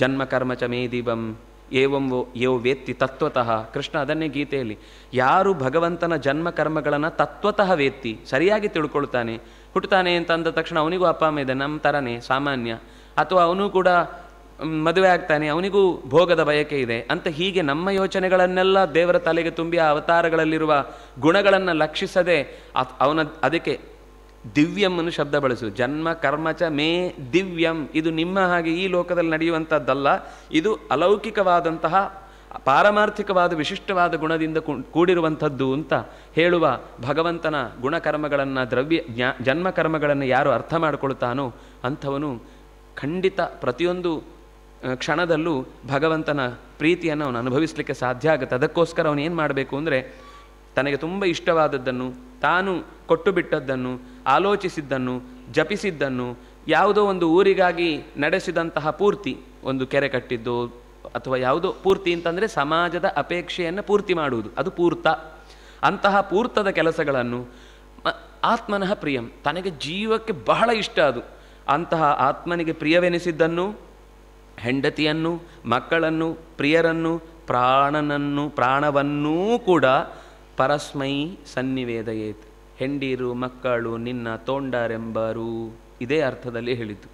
ನಮ್ಗೆ ಅವರೆಲ್ಲ ಇದ್ದಾರೆ, ಯಾಕೆಂದರೆ ನಿನ್ನ ಸೇವೆಗಾಗಿ ಇದ್ದಾರೆ, ನನ್ನ ಭೋಗಕ್ಕಾಗಿ ನನ್ನ ಭಾಗಧೇಯವಾಗಿ ಬಂದ ಸಂಗತಿ ಅಲ್ಲ, ನಿನ್ನ ಸೇವೆಗೋಸ್ಕರ ಇವರೆಲ್ಲರನ್ನು ನನ್ನ ಜೊತೆಗಿಟ್ಟಿದ್ದಿ, ಒಟ್ಟಿಗೆ ಬರ್ತೇವೆ ನಿನ್ನ ಹತ್ರ ದೇವರೇ ಅಂತ ನಾವೆಲ್ಲ ಭಕ್ತರು ಅಂತ ಒಂದುಗೂಡಿ ಮಾತಾಡುವ ಯೋಚನೆಯನ್ನು ಹೇಳಲಿಕ್ಕೋಸ್ಕರ ಈ ಮಾತು ಬಂತು. ನಾಸೌ ಜಜಾನ, ಒಂದು ಮುಂದೆ ಪಿಪ್ಪಲಾಯನರು ಒಂದು ಹೇಳುವ ಮಾತು ಬಹಳ ಚೆನ್ನಾಗಿದೆ. ವೇದದಲ್ಲಿ ಬಂದ ಮಂತ್ರದ ಒಂದು ತಾತ್ಪರ್ಯ ಅನ್ನುವ ಹಾಗೆ, ಈತ ಹುಟ್ಟಲಿಲ್ಲ ಅಂದಮೇಲೆ ಸಾಯುವುದು ಹೇಗೆ, ನ ಮರಿಷ್ಯತಿ ನೈಧತೆ, ಇವನು ಬೆಳೆಯುವುದೂ ಇಲ್ಲ ರೀ, ಯಾವುದಾದ್ರೂ ಬೆಳಿಲಿಕ್ಕೆ ಬಾಕಿ ಇದ್ದತ್ತಾನೆ ಬೆಳಿಬೇಕು, ಅವನು ಬೆಳೆಯುವನು ಅಲ್ಲ. ನ ಕ್ಷೀಯತೆ, ಕ್ಷೀಣ ಆಗೋದು ಯಾವುದು ಅಂತಂದರೆ, ಯಾವುದು ದಿನ ಹೋದ ಹಾಗೆ ಅದರಲ್ಲಿ ಒಂದು ದೌರ್ಬಲ್ಯ ಕಾಣ್ತಾ ಹೋಗುತ್ತೋ ಅದು ಕ್ಷೀಣ ಆಗಬೇಕು. ಯಾವುದು ಮಧ್ಯಮ ಪರಿಮಾಣವೋ ಅದು ಕ್ಷೀಣ ಆಗುತ್ತೆ. ಮಧ್ಯಮ ಪರಿಮಾಣ ಅಂದರೆ ಈಗ ಒಂದೋ ಪರಮ ಮಹತ್, ಒಂದೋ ಪರಮ ಅಣು, ಇದೆರಡಕ್ಕೆ ನಿತ್ಯ. ಈ ಮಧ್ಯದಲ್ಲಿರುವವುಗಳೆಲ್ಲವೂ ಕೂಡ ಡಿಸ್ಮ್ಯಾಂಟ್ಲ್ ಆಗ್ತಾ ಇರುತ್ತೆ, ಮತ್ತೆ ಜೋಡಿಸ್ಕೊಳ್ಳುತ್ತೆ, ಮತ್ತೆ ಮುರಿದು ಹೋಗುತ್ತೆ. ಪರಮಾತ್ಮನಿಗೆ ಈ ಪರಮ ಮಹತ್ ಅಲ್ವನು, ಅಣೋರಣೀಯಾನ್ ಮಹತೋ ಮಹಿಯಾನ್. ಕೆಲವು ವಸ್ತುಗಳು ಬರೀ ಅಣು ಮಾತ್ರ, ಕೆಲವು ವಸ್ತುಗಳು ಬರೀ ಮಹತ್ ಮಾತ್ರ. ಅವಕ್ಕೆ ಎರಡೂ ಆಗಿದ್ರೂ ಕೂಡ ಕೆಲವೊಂದು ಸರ್ತಿ ಅದಕ್ಕೆ ತಾವಿದ್ದೇವೆ ಅನ್ನೋದೇ ಗೊತ್ತಿಲ್ಲ. ಇದ್ದಾವೆ, ಈ ಆಕಾಶ ಇದೆ, ಹೇಳಲಿಕ್ಕೆ ಆಕಾಶ ಎಷ್ಟು ದೂರಕ್ಕೆ ಹೋದರೂ ಅದು ಇನ್ನೂ ಇದೆ ಸರಿ, ಯಾಕಿದೆ ಅಂತ ಅದಕ್ಕೆ ಗೊತ್ತಿದೆಯಾ? ಇಲ್ಲ. ಆದರೆ ಭಗವಂತ ಹಾಗಲ್ಲ, ತಾನಿದ್ದೇನೆ, ಯಾಕಿದ್ದೇನೆ ಅಂತ ಗೊತ್ತಿದ್ದು ಪ್ರತಿಯೊಂದರ ಚರ್ಯೆಗಳನ್ನು ಚೆನ್ನಾಗಿ ತಿಳಿದು ಅರ್ಥೈಸಿಕೊಳ್ಳುವ ಶಕ್ತಿ ಆದ್ದರಿಂದಾಗಿ ಅದನ್ನು ಘಾಸಿಗೊಳಿಸಲಿಕ್ಕಾಗುವುದಿಲ್ಲ, ಅದನ್ನು ಮುರಿಲಿಕ್ಕಾಗುವುದಿಲ್ಲ. ಈ ರೀತಿ ಎಲ್ಲ ಕಡೆಯಲ್ಲೂ ಕೂಡ ಒಂದೇ ಕ್ರಮದಲ್ಲಿ ಇದ್ದು ನಮ್ಮ ಎಲ್ಲ ಅನುಕೂಲಗಳನ್ನು ನೋಡಿಕೊಳ್ಳುವ ಪ್ರಾಣಶಕ್ತಿ ಎನಿಸಿದಂತಹ ಭಗವಂತನನ್ನು ಇಂದ್ರಿಯ ಬಲದಿಂದ ಚೆನ್ನಾಗಿ ತಿಳಿಯುವ ಪ್ರಯತ್ನವನ್ನು ಮಾಡಿದಾಗ ಅವನು ಅರ್ಥವಾಗುವ ಸಂಗತಿ ಇಂಥ ಹೀಗೆ ಅವನ ಸ್ತೋತ್ರವನ್ನು ಮಾಡ್ತಾನೆ. ಮುಂದೆ ಆವಿರ್ಹೋತ್ರನು ಕರ್ಮ ಯಾವುದು, ಅಕರ್ಮ ಯಾವುದು, ವಿಕರ್ಮ ಯಾವುದು, ವೇದಗಳು ಕೆಲವೊಂದು ಸರ್ತಿ ನೇರವಾಗಿ ಎಲ್ಲವನ್ನು ಹೇಳಲ್ಲ. ಅದು ಇರುವುದು ಮಾತ್ರ ನಮ್ಮ ಕರ್ಮದ ಬಿಡುಗಡೆಗೋಸ್ಕರ. ನಾವಂಥ ಕರ್ಮಗಳನ್ನು ನಡೆಸಿ ರೋಗವನ್ನು ಪರಿಹರಿಸಲಿಕ್ಕೆ ಕೇವಲ ಮದ್ದು ಮಾತ್ರ ಸಾಕಾಗುವುದಿಲ್ಲ, ಕೆಲವು ಪಥ್ಯಗಳೂ ಬೇಕು. ಪಥ್ಯ ಇಲ್ಲದೆ ಮದ್ದು ಸರಿ ತಗೊಂಡಿದ್ದೇನೆ ಅಂತಂದರೆ ಏನು ಉಪಯೋಗ ಇಲ್ಲ. ಮದ್ದಿನ ಜೊತೆಗೆ ಪಥ್ಯವೂ ಬೇಕು. ಅದರಿಂದಾಗಿ ಧರ್ಮಾಚರಣೆ ಅನ್ನೋದು ಪಥ್ಯ. ಅದರ ಜೊತೆಗೆ ಭಗವಂತನ ಸ್ತೋತ್ರ ಇತ್ಯಾದಿಗಳೆಲ್ಲ, ಪೂಜೆ ಇತ್ಯಾದಿಗಳೆಲ್ಲವೂ ಕೂಡ ನಾವು ಮದ್ದು ಮಾಡುವಂಥದ್ದು. ಇದೆರಡೂ ಸೇರಿದರೆ ಬದುಕು ಚೆನ್ನಾಗಿರುತ್ತೆ ಅಂತ ಹೀಗೆ ಅನೇಕ ಸಂಗತಿಗಳನ್ನು ಹೇಳಿ ಎಲ್ಲೆಲ್ಲಿ ಭಗವಂತನನ್ನು ಪೂಜಿಸುವುದು ಅಂತ ಹೇಳುವಾಗ ಅರ್ಚಾದವು ಹೃದಯೇವಾಪಿ ಯಥಾ ಲಬ್ಧೋಪಚಾರಕೈ ಲಿಂಗಾನಿ ನಿಷ್ಪಾದ್ಯ ಪ್ರೋಕ್ಷಚಾಸನಂ. ಶುಚಿಯಾಗಿ ಭಗವಂತನನ್ನು ಮನಸ್ಸಿನಲ್ಲಿ ಮುಂದಿರಿಸಿಕೊಂಡು ಚೆನ್ನಾಗಿ ಕುಳಿತುಕೊಳ್ಳುವುದಕ್ಕೆ ಯಾವುದೇ ಥರದ ತೊಂದರೆಯಾಗದ ರೀತಿಯಲ್ಲಿ, ಅಂದರೆ ಸ್ಥಿರಂ ಸುಖಂ ಆಸನಂ, ಸ್ಥಿರವಾಗಿ ಕೂತಿರಬೇಕು. ಎಷ್ಟೊತ್ತು ಕೂತರು ಕೂತಿದ್ದೇವೆ ಅಂತ ಗೊತ್ತಾಗಬಾರ್ದು, ಆನಂದವಾಗಿರಬೇಕು ಕೂತದ್ದು. ಕೂತಾಗ ಧ್ಯಾನ ಕಾಲು ನೋವಿದ್ದೇ ಆದುಬಿಟ್ರೆ ಏನು ಉಪಯೋಗ? ಕಾಲು ಯಾವಾಗ ತೆಗಿತೇನೆ, ಅದೇನೋ ಚುಚ್ಚುತ್ತಾ ಇದೆ, ಅದೇನೋ ಒತ್ತುತ್ತಾ ಇದೆ, ಅದೇನೋ ಹಿಂದೆ ಕಚ್ಚುತ್ತಾ ಇದೆ, ಇನ್ನೊಂದೇನೋ ಆಗ್ತಾ ಇದೆ ಅಂತ ಯೋಚನೆ ಬಂದರೆ, ಯಾಕೋ ಬೆನ್ನು ತುಂಬ ನೋವ್ತಾ ಇದೆ, ಎಷ್ಟು ತೀ ಕೊಡಬೇಕು, ಯಾಕೋ ಮೂಗು ಉಸಿರು ಕಟ್ಟಿದರೆ ಎದೆನೇ ಯಾಕೋ ಹಿಡ್ಕೊಂಡು ಹಾಗಾಗ್ತಾ ಇದೆ. ಈ ಥರದ ಕಷ್ಟಗಳನ್ನೆಲ್ಲ ಹಿಡ್ಕೊಂಡು ಧ್ಯಾನ ಮಾಡಲಿಕ್ಕಾಗೋದಿಲ್ಲ. ಧ್ಯಾನ ಮಾಡುವಾಗ ಇದೆಲ್ಲ ಮರೆತು ಒಂದು ಮಾತ್ರ ತಲೆ ಒಳಗೆ ಉಳಿಬೇಕು. ಅದು ಒಂದು ಅಂದರೆ ಒಂದೇ, ಅದು ಬಿಟ್ಟು ಬೇರೆದು ಯೋಚನೆಯೇ ಬರಬಾರ್ದು. ಹಾಗೆಯೇ ಯೋಚನೆ ಇಲ್ಲದೆ ಸುಖಾಸೀನನಾಗಿ ಅದಕ್ಕೆ ಪೂರಕವಾಗಿ ಪ್ರಾಣ ಸಂಯಮನ, ಪ್ರಾಣದ ಒಳಹೊರ ಹೋಗುವಿಕೆಯೂ ಕೂಡ ಅತ್ಯಂತ ಸಹಜವಾಗಿರಬೇಕು.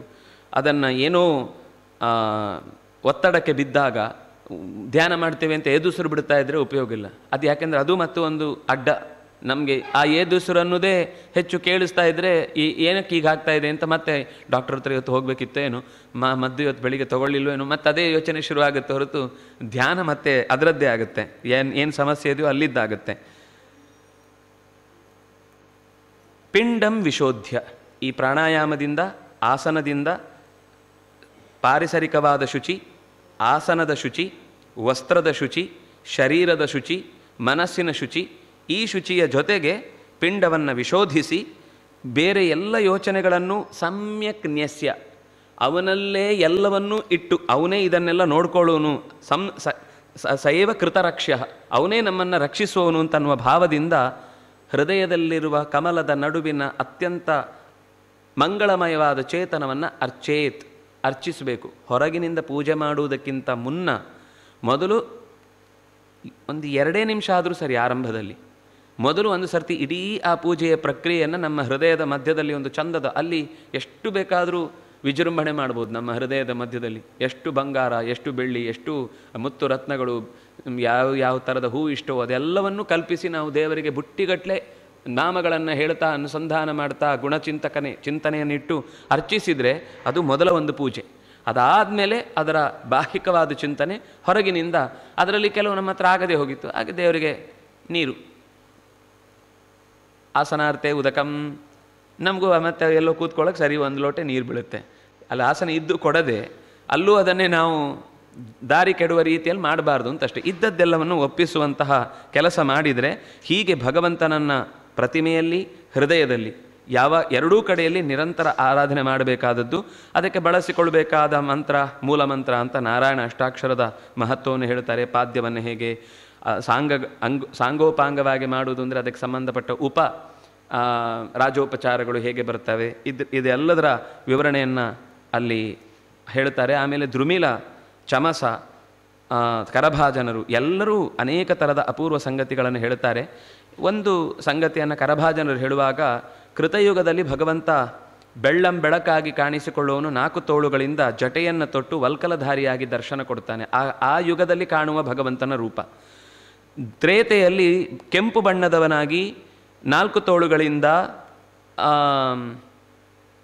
4 ತೋಳುಗಳು 3 ಸುತ್ತು ಹಗ್ಗವನ್ನು ಕಟ್ಟಿದ ಉಡಿದಾರದಿಂದ ಕೂಡಿದ ಭಗವಂತನ ದರ್ಶನ ಆಗುತ್ತೆ.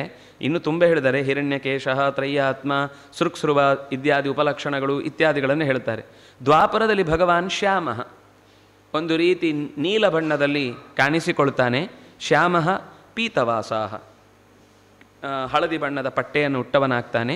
ನಿಜಾಯುಧ, ತನ್ನ ಆಯುಧದ ಜೊತೆಗೆ, ತನ್ನ ಶಂಖಚಕ್ರದ ಜೊತೆಗೆ ಕಾಣಿಸಿಕೊಳ್ತಾನೆ. ಶ್ರೀವತ್ಸಾಂಗ, ಚಿಹ್ನೆಗಳು ಇತ್ಯಾದಿಗಳು ಲಕ್ಷಣದಿಂದ ಉಪೇತಃ. ಕಲಿಯುಗದಲ್ಲಿ ಕೃಷ್ಣವರ್ಣಂ ಕಲೋ ಕೃಷ್ಣಂ ಸಾಂಗೋಪಾಂಗಂ ಸಪಾರ್ಷದಂ. ನಾವು ಈ ಶ್ಲೋಕ ಕೇಳಿರ್ತೇವೆ, ಎಲ್ಲಿ ಬಂತು, ಯಾಕೆ ಬಂತು, ಹೇಗೆ ಬಂತು, ಇದ್ರ ಉದ್ದೇಶ ಏನು ತಕ್ಷಣ ತಲೆಗೆ ನೆನಪಾಗುವುದಿಲ್ಲ. ಅದು ಈ ಪ್ರಸಂಗದಲ್ಲಿ ಪ್ರತಿಯೊಂದು ಯುಗದಲ್ಲೂ ಭಗವಂತ ತೋರುವ ರೂಪದ ವರ್ಣನೆಯನ್ನು ಮಾಡ್ತಾ ಕಲಿಯುಗದಲ್ಲಿ ಕಪ್ಪು ಬಣ್ಣದವನಾಗಿ ತನ್ನ ಉಳಿದ ಎಲ್ಲ ಪರಿವಾರದ ಜೊತೆಗೆ ಸಪಾರ್ಷದಂ, ತನ್ನವರೆಲ್ಲರ ಜೊತೆಗೆ, ಅಂದರೆ ಕಲಿಯುಗದಲ್ಲಿ ನಾವು ಚಿಂತಿಸುವುದು ಅದನ್ನೇ. ಕೃಷ್ಣಾಷ್ಟಮಿಯ ಜಯಂತಿಯ ದಿವಸ ವಸುದೇವ, ದೇವಕಿ, ಯಶೋಧ, ನಂದಗೋಪ, ಸುಭದ್ರ, ಬಲರಾಮ, ಕೃಷ್ಣ, ಇಷ್ಟು ಜನರ ಜೊತೆಗೆ ಕೃಷ್ಣನನ್ನು ಸ್ಮರಿಸಬೇಕು ಅಂತಿರುವುದು. ಹಾಗಾಗಿ ಇದು ಒಂದು ರೀತಿಯ ಕೃಷ್ಣನ ಪರಿವಾರ. ಇದು ಬಿಟ್ಟು ಇನ್ನು ಪೂಜೆಯಲ್ಲಿ ಹೇಳುವಾಗ ಬ್ರಹ್ಮಾದಿ ದೇವತೆಗಳು ಇತ್ಯಾದಿಗಳು ಅದು ಇದ್ದೇ ಇರುವಂಥದ್ದು. ಹೀಗೆ ಯಜ್ಞೈ ಸಂಕೀರ್ತನ ಪ್ರಾಯೈ ಯಜಂತಿ ಸುಮೇಧಸಃ. ಭಗವಂತನಲ್ಲಿ ಸಂಗತಿಗೆ ಕಾರಣವಾದ, ಭಗವಂತನ ಜೊತೆಗೆ ಸಂಯೋಗಕ್ಕೆ ಕಾರಣವಾದಂತಹ ಕೀರ್ತನ, ಒಳ್ಳೆಯ ಭಜನೆ ಇತ್ಯಾದಿಗಳಿಂದ ಅದೇ ನಿಜವಾದ ಯಜ್ಞ. ಅಂದರೆ ಒಂದೋ ತಿಳುವಳಿಕೆಗೆ ಕೂಡಿದ ಯಜ್ಞ, ಇಲ್ಲೋ ಸಂಕೀರ್ತನೆಯಿಂದ ಕೂಡಿದ ಯಜ್ಞ. ಇದು ಕಲಿಯುಗದಲ್ಲಿ ವಿಶೇಷವಾಗಿ ಭಗವಂತನ ಪ್ರೀತಿಗೆ ಕಾರಣವಾಗುವಂಥದ್ದು. ಧ್ಯೇಯಂ ಸದಾ ಪರಿಭವಗ್ನಮಭೀಷ್ಟದೋಹಂ ತೀರ್ಥಾಸ್ಪದಂ ಶಿವಮಿರಿಂಚಿತ ನತಂ ಶರಣ್ಯಂ ಭೃತ್ಯಾರ್ತಿಹಂ ಪ್ರಣತ ಭಕ್ತ ಭವಾಬ್ದಿಪೋತಂ ವಂದಾಮಹೇ ಪುರುಷತೆ ಚರಣಾರವಿಂದಂ. ಭಗವಂತನ ಧ್ಯೇನಿಸಬೇಕು ಅಂತ ಹೇಳುವಾಗ ಪರಿಭವವನ್ನು ನಾಶ ಮಾಡುವ, ಪರಿತಃ ಭವತಿ, ಮತ್ತೆ ಮತ್ತೆ ಮತ್ತೆ ಮತ್ತೆ ಸುತ್ತುತ್ತಾ ಇರುವ ಈ ಸಂಸಾರದ ದೋಷವನ್ನು ದೂರಕ್ಕೆ ಅಟ್ಟುವ, ಅಭೀಷ್ಟಗಳ ಮಳೆಯನ್ನೇ ಸುರಿಯುವ, ಮುಟ್ಟಿದ ತಕ್ಷಣವೇ ನಮ್ಮನ್ನು ಪವಿತ್ರವಾಗಿಸುವ, ಶಿವವಿರಿಂಚಿಗಳಾದಿ ದೇವತೆಗಳಿಂದ ನಿರಂತರವಾಗಿ ನಮಿಸಲ್ಪಡುವ, ರಕ್ಷಣೆಗೆ ಅಂತ ಇವನಲ್ಲಿ ಹೊಕ್ಕರೆ ಮತ್ತೆ ಯಾವತ್ತೂ ಕೂಡ ಮತ್ತೊಂದು ರಕ್ಷಣೆಗೆ ಇನ್ನೊಬ್ಬರ ಕಾಲನ್ನು ಬೇಡಬೇಕಾದ ಪ್ರಸಂಗ ಬರದಷ್ಟು ಎತ್ತರದ ನಂಬಿಕೆಯ ಪಾದದ ಮೂಲವನ್ನು ಹೊಂದಿರುವ, ಭೃತ್ಯರನ್ನು ತನ್ನವರು ಅಂತ ಆಪ್ತಿಯಿಂದ ಅಪ್ಪಿಕೊಳ್ಳುವ, ಭಕ್ತರನ್ನು ರಕ್ಷಿಸಲಿಕ್ಕೋಸ್ಕರ, ತನ್ನ ಮಗು ಅಂತ ರಕ್ಷಿಸಲಿಕ್ಕೋಸ್ಕರ ಇರುವಂತಹ ಎತ್ತರದ ಆ ಭಗವಂತನನ್ನು, ಪುರುಷನನ್ನು, ಅವನ ಪದಗಳನ್ನು, ತಲಗಳನ್ನು ವಂದಾಮಹೆ, ನಮಸ್ಕರಿಸುತ್ತೇವೆ ಅಂತ ಹೀಗೆ ಅವರು ಪ್ರಾರ್ಥನೆ ಮಾಡ್ತಾರೆ. ಅವರೆಲ್ಲ ಪ್ರಾರ್ಥನೆ ಮಾಡಿದ ನಂತರ ಒಂದು ಪ್ರಸಂಗ, ದೇವತೆಗಳೆಲ್ಲ ಬ್ರಹ್ಮನನ್ನು ಮುಂದಿಟ್ಟುಕೊಂಡು ಯದುವಂಶೇವತೀರ್ಣಸ್ಯ ಭವತಃ ಪುರುಷೋತ್ತಮ ಶರಚ್ಛತಂ ವಿತೇಯಾಯ ಪಂಚವಿಂಶಾಧಿಕಂ ಪ್ರಭೋ. ಆಯಿತು ದೇವರೇ, ನೀನು ಬಂದು 100 ಮತ್ತೊಂದು 25 ಆಯಿತು, ಬಂದುಬಿಡು ಸಾಕು ಇಲ್ಲಿ. ಅಂದರೆ ಈ ಪ್ರಸಂಗವನ್ನು ಹೇಳುವಾಗ ನಾವು ಭಾರತ ಗೊತ್ತಿಲ್ಲದೇ ಇದ್ದರೆ ಇಲ್ಲಿ ಸಾಮಾನ್ಯ ಬಹಳ ಜನರ ವ್ಯಾಖ್ಯಾನ 125 ವರ್ಷ ಅಂತ. ಒಂದು ನಮಗೆ ಸಾಮಾನ್ಯ ಸಿಂಪಲ್ ವಿಷಯ ಏನು ಅಂದರೆ,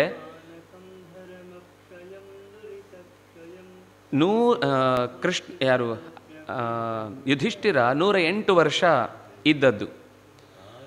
108 ವರ್ಷ ಇದ್ದದ್ದು, ಕೃಷ್ಣ ಹೋಗಿ ಕೆಲವೇ ದಿನಗಳಲ್ಲಿ ಅವನು ಮಹಾಪ್ರಸ್ಥಾನ ಮಾಡಿದ್ದು. ಇವು 108 ವರ್ಷ ಇದ್ದಿದ್ದು, ಆದರೆ ಅವನು 125 ವರ್ಷ. ಅದು ಹೇಗೆ ಸಾಧ್ಯ? ಕೃಷ್ಣನಿಗಿಂತ 1 ವರ್ಷ ಚಿಕ್ಕವ ಕೃಷ್ಣ, 1.5 ವರ್ಷ ಚಿಕ್ಕವ. ಅಂದಮೇಲೆ ಕೃಷ್ಣನ ಪ್ರವೇಶ ಧರ್ಮರಾಜಾದಿಗಳಿಗಿಂತ ಮುಂಚೆ, ಆದರೆ ಧರ್ಮರಾಜ ಹೋಗಿದ್ದು 108 ವರ್ಷಕ್ಕೆ. ಹಾಗಾದರೆ ಏನೋ ಸಮಥಿಂಗ್ ಇಸ್ ರಾಂಗ್. ಸಾಮಾನ್ಯ ಯೋಚನೆ ಮಾಡಿದರೆ, ಅಂದರೆ ಉಪಸ್ಥಿತಿ ಇದ್ದರೆ ಮಾತ್ರ ಹಿಂದಿನದು, ಇದು ನಮಗೀಗ ಉಪಸ್ಥಿತಿ ಇದೆ ಅಂತಲ್ಲ, ಇದನ್ನು ಒಬ್ಬರೇ ಯೋಚನೆ ಮಾಡಿದ್ದು ಮಧ್ವಾಚಾರ್ಯರು. ಅವ್ರು ಯೋಚನೆ ಮಾಡದೇ ಇದ್ದಿದ್ರೆ ಇವತ್ತಿಗೂ ನಾವು ಬಹುಶಃ ಅಲ್ಲಿ ಉಪನ್ಯಾಸಕ್ಕಾಗುವಾಗ 108 ಅನ್ನೋದು, ಇಲ್ಲಿ ಉಪನ್ಯಾಸ. ಇನ್ನು ನಮ್ಮ ಕೇಳೋರು ಹೇಳೋರು ಇಬ್ಬರು ಬಹಳ ನೆನಪಿನ ಶಕ್ತಿ ಉಳ್ಳವರಾದ್ರಿಂದ ನಮ್ಗೆ ಸಮಸ್ಯೆನೇ ಇಲ್ಲ. ಆರಾಮಾಗಿ ಅಲ್ಲಿ ಹೇಳುವಾಗ ಕೆನ್ನೆ ತಟ್ಟಿ ಚಪ್ಪಾಳೆ ತಟ್ಟಿ, ಇಲ್ಲಿ ಹೇಳುವಾಗ ಇಲ್ಲಿಗೊಂದು ಕೆನ್ನೆ ತಟ್ಟಿ ಚಪ್ಪಾಳೆ ತಟ್ಟಿ, ಎರಡಕ್ಕೂ ಜೈ. ನಾವು ಯಾವುದಕ್ಕೂ ಬೇಡ ಅಂತೇಳಿ ಎಲ್ಲವೂ ಸೈ. ಆದರೆ ಆಚಾರ್ಯರಿಗೆ ಹಾಗಾಗುತ್ತೆ, ಪಾಪ ಅವರಿಗೆಲ್ಲ ನೆನಪಿರುತ್ತೆ, ನಮ್ಮ ಹಾಗೆ ಬುದ್ಧಿಶಕ್ತಿ ಚುರುಕಿಲ್ಲ ಅವರಿಗೆ. ಅದರಿಂದಾಗಿ ಇದೆಲ್ಲೇನೋ ಸಮಸ್ಯೆ ಇದೆಯಲ್ವ ಅಂತ ಯೋಚನೆ ಮಾಡಿ ಪುರಾಣದ ಬೇರೆ ವಾಕ್ಯಗಳನ್ನು ತೆಗೆದು ಹೇಳುತ್ತಾರೆ. ಇಲ್ಲಿ ಹೇಳಿದ್ದು 100 ವರ್ಷ, ಆಮೇಲೆ 25 ಋತು ಕಳೆದು ಹೋದವು ಅಂತ ಬೇರೆ ಕಡೆ ಇದೇ ಮಾತಿನ ಅನುವಾದದ ಪ್ರಸಂಗವನ್ನು ಆಚಾರ್ಯರು ಹೇಳುತ್ತಾರೆ. 25 ಋತುಗಳು ಕಳೆದು ಹೋದವು ಅಂತ. 25 ಋತು ಕಳೆದು ಹೋಗುವುದು ಅಂದರೆ, ಒಂದು ವರ್ಷ ಅಂದರೆ 6 ಋತುಗಳು, 6 4 24, 24 ಒಂದು 4 ವರ್ಷ ಆಯಿತು. 4 ವರ್ಷ 2 ತಿಂಗಳು ಆಗಿದೆ. ಇದಾದ ಮೇಲೆ ಇನ್ನೂ ಅವನು ಇದ್ದದ್ದು 2 ವರ್ಷ 4 ತಿಂಗಳು ಮಾತ್ರ. ಈ ಮಧ್ಯದಲ್ಲಿ ದೇವತೆಗಳು ಬಂದು ಅವನನ್ನು ಪ್ರಾರ್ಥನೆ ಮಾಡೋದು. ಸರಿ, ದೇವರು ಹೇಳ್ತಾನೆ, ಇಲ್ಲ ನಾನು ಹೊರಡಲಿಕ್ಕೆ ಸಮಯ ಆಗಿದೆ, ಇದು ಸ್ವಲ್ಪ ಈ ಯದುಗಳ ನಾಶ ಆದ ತಕ್ಷಣ ನಾನು ಹೊರಟು ಬರ್ತೇನೆ ಅಂತ. ಇದು ಉದ್ಧವನಿಗೆ ಸೂಚನೆ ಒಂದು ಸರ್ತಿ ಸಿಕ್ಕಿತು. ಕೃಷ್ಣ ಹೇಳ್ತಾನೆ, ಒಂದು ಸರ್ತಿ ಪ್ರಭಾಸ ಕ್ಷೇತ್ರಕ್ಕೆ ಹೋಗೋಣ, ನಮ್ಮದು ಅಲ್ಲಿ ಅದಕ್ಕೊಂದು ಕತೆ ಹೇಳ್ತಾರೆ. ಪ್ರಭಾಸಂ ಸುಮಹಾಪುಣ್ಯಂ ಯಾಸ್ಯಾಮೋದ್ಯೈವ ಮಾಚಿರಂ. ತಡ ಮಾಡಬೇಡಿ, ಯಾಕೆಂದರೆ ಯತ್ರ ಸ್ನಾತ್ವಾ ದಕ್ಷಶಾಪಾತ್ ಗೃಹೀತೋ ಯಕ್ಷ್ಮಣೋರು ಉಡುರಾಟ್ ವಿಮುಕ್ತ ಕಿಲ್ಬಿಷಾತ್ ಸದ್ಯ ಭೇಜೆ ಭೂಯಃ ಕಲೋದಯಂ. ರೋಹಿಣಿಯನ್ನು ಮಾತ್ರ ಪ್ರೀತಿಸ್ತಾನೆ ಅಂತನ್ನುವ ಉಳಿದ ನಕ್ಷತ್ರಗಳ ದೂರನ್ನು ತೆಗೆದುಕೊಂಡ ದಕ್ಷ ಸಿಟ್ಟಿನಿಂದ ನಿನಗೆ ಯಕ್ಷ್ಮರೋಗ ಬರಲಿ ಅಂತ ಚಂದ್ರನಿಗೆ ಶಪಿಸಿದ್ದ. ಚಂದ್ರ ಆ ಶಾಪವನ್ನು ಪರಿಹರಿಸಿಕೊಳ್ಳಿಕ್ಕೋಸ್ಕರ ಇದೇ ಪ್ರಭಾಸ ತೀರ್ಥದಲ್ಲಿ ಸ್ನಾನವನ್ನು ಮಾಡಿ ಸಮುದ್ರ ತೀರದಲ್ಲಿ ತನ್ನ ದೋಷಗಳನ್ನು ಕಳೆದುಕೊಂಡ. ಅಂಥ ಬಹಳ ಉತ್ತಮವಾದ ಜಾಗದಲ್ಲಿ ಹೋಗಿ ನಾವು ಕೆಲವೆಲ್ಲ, ಯಾಕೆಂದರೆ ಅವನು ತೋರಿಸ್ತಾನೆ ನೋಡಿ, ಏತೇ ವೈ ಸುಮಹೋತ್ಪಾತಾಹ, ಕೆಟ್ಟ ಶಕುನಗಳು ದೊಡ್ಡದಾಗಿ ಆಗ್ತಾ ಇವೆ. ಈ ಶಕುನಗಳ ಪರಿಹಾರಕ್ಕಾಗಿ ದಾನ ದಕ್ಷಿಣೆ ಯಜ್ಞ ಯಾಗಾದಿಗಳನ್ನು ನಡೆಸಿ ಋತ್ವಿಜರನ್ನು ಪೂಜಿಸಿದರೆ ಮಾತ್ರ ಇದರಿಂದ ಪರಿಹಾರ ಆಗುವುದು ಸಾಧ್ಯ, ಹೊರಡೋಣ ಅಂತ ಹೀಗೆ ಹೇಳಿದಾಗ ಅಲ್ಲಿ ಹೋಗಿ ತರ್ಪಯಿತ್ವಾ ಪಿತೃನ್ ಸುರಾನ್. ಕೃಷ್ಣ ಹೇಳುವ ಮಾತು, ಅಲ್ಲಿ ಹೋಗಿ ನಾವು ಪಿತೃತರ್ಪಣ ಕೊಡಬೇಕು, ದೇವತೆಗಳ ಸುರತರ್ಪಣಗಳನ್ನು ಕೊಡಬೇಕು, ಭಗವದ್ ಆರಾಧನೆ ಮಾಡಬೇಕು. ಆಮೇಲೆ ಭೋಜಯಿತ್ವ, ಎಲ್ಲ ರುಚಿಗಳನ್ನು ಎಲ್ಲ ವಿಪ್ರರನ್ನು ನಾನಾ ಗುಣವತಃ ಎಲ್ಲ ಥರದವರನ್ನು ಅಲ್ಲಿ ಚೆನ್ನಾಗಿ ಊಟಕ್ಕೆ ಅವರು ಇವರು ಅಂತ ವಿಭಾಗಲ್ಲ, ಎಲ್ಲರಿಗೂ ಊಟ ಹಾಕಬೇಕಾದದ್ದು ಮುಖ್ಯ. ಇದೆಲ್ಲವನ್ನು ಮಾಡಿ ನಾವು ಬರಬೇಕಾಗಿದೆ ಅಂತ ಹೀಗೆ ಹೇಳಿದಾಗ ಉದ್ಧವ ಕೇಳ್ತಾನೆ, ವಿಪ್ರಶಾಪಂ ಸಮರ್ಥೋಪಿ ಪ್ರತ್ಯಹನ್ನ ಯದೀಶ್ವರ. ನೀನು ವಿಪ್ರಶಾಪವನ್ನು ನಡೆಸಲಿಕ್ಕೋಸ್ಕರ ಹೊರಟಿದ್ಯಲ್ವ ಅಲ್ಲಿಗೆ, ನಿನಗೆ ನಿಜವಾಗಿ ಈ ಶಾಪವನ್ನು ಪರಿಹಾರ ಮಾಡುವ ಶಕ್ತಿ ಇದ್ದರೂ ಕೂಡ ನೀನು ಒಂದು ವಿಪ್ರರ ಮಾತು ಸುಳ್ಳಾಗಬಾರದು ಅನ್ನೋದನ್ನು ತೋರಿಸ್ಲಿಕ್ಕೋಸ್ಕರ ಹೊರಡ್ತಾ ಇದ್ದಿ. ಆದರೆ ಅವನು ಹೇಳ್ತಾನೆ, ನಾಹಂ ತವಾಂಘ್ರಿಯುಗಲಂ ಕ್ಷಣಾರ್ಧಮಪಿ ಕೇಶವ ತ್ಯಕ್ತುಂ ಸಮುತ್ಸಹೇನಾಥ ಸ್ವಧಾಮನಯ ಮಾಮಪಿ. ಕೃಷ್ಣ, ನಿನ್ನ ಚರಣ ಕಮಲಗಳ ಸ್ಪರ್ಶವನ್ನು ಕ್ಷಣಾರ್ಧವೂ ಬಿಟ್ಟು ಬದುಕುವ ಶಕ್ತಿ ನನಗಿಲ್ಲ.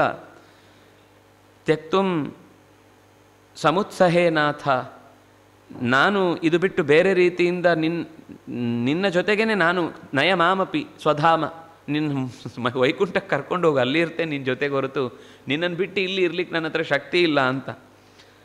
ಯಾಕೆಂದರೆ ನೀನು ಮಾಡುವ ಪ್ರತಿಯೊಂದು ನುಡಿ ಇರ್ಬೋದು, ನಡೆ ಇರ್ಬೋದು, ಇದೆಲ್ಲವೂ ಕೂಡ ನಮಗೆ ಪರಮ ಮಂಗಳ. ಕಿವಿಗೆ ಈ ನಾದಗಳು, ನಿನ್ನ ಧ್ವನಿಯ ಸದ್ದುಗಳು ಕಿವಿಯೊಳಗೆ ಬೀಳುತ್ತಾ ಇದ್ದರೆ ಅಮೃತ ರಸ ಪಾನ ಮಾಡಿದ ಹಾಗೆ ಪ್ರತಿ ಕ್ಷಣವೂ ಹೃದಯದಲ್ಲೇ ವೈಕುಂಠ ತುಂಬಿದೆ ಅನ್ನುವ ಭಾವದಿಂದ ನಾವಿಷ್ಟು ದಿವಸ ಇದ್ವಿ.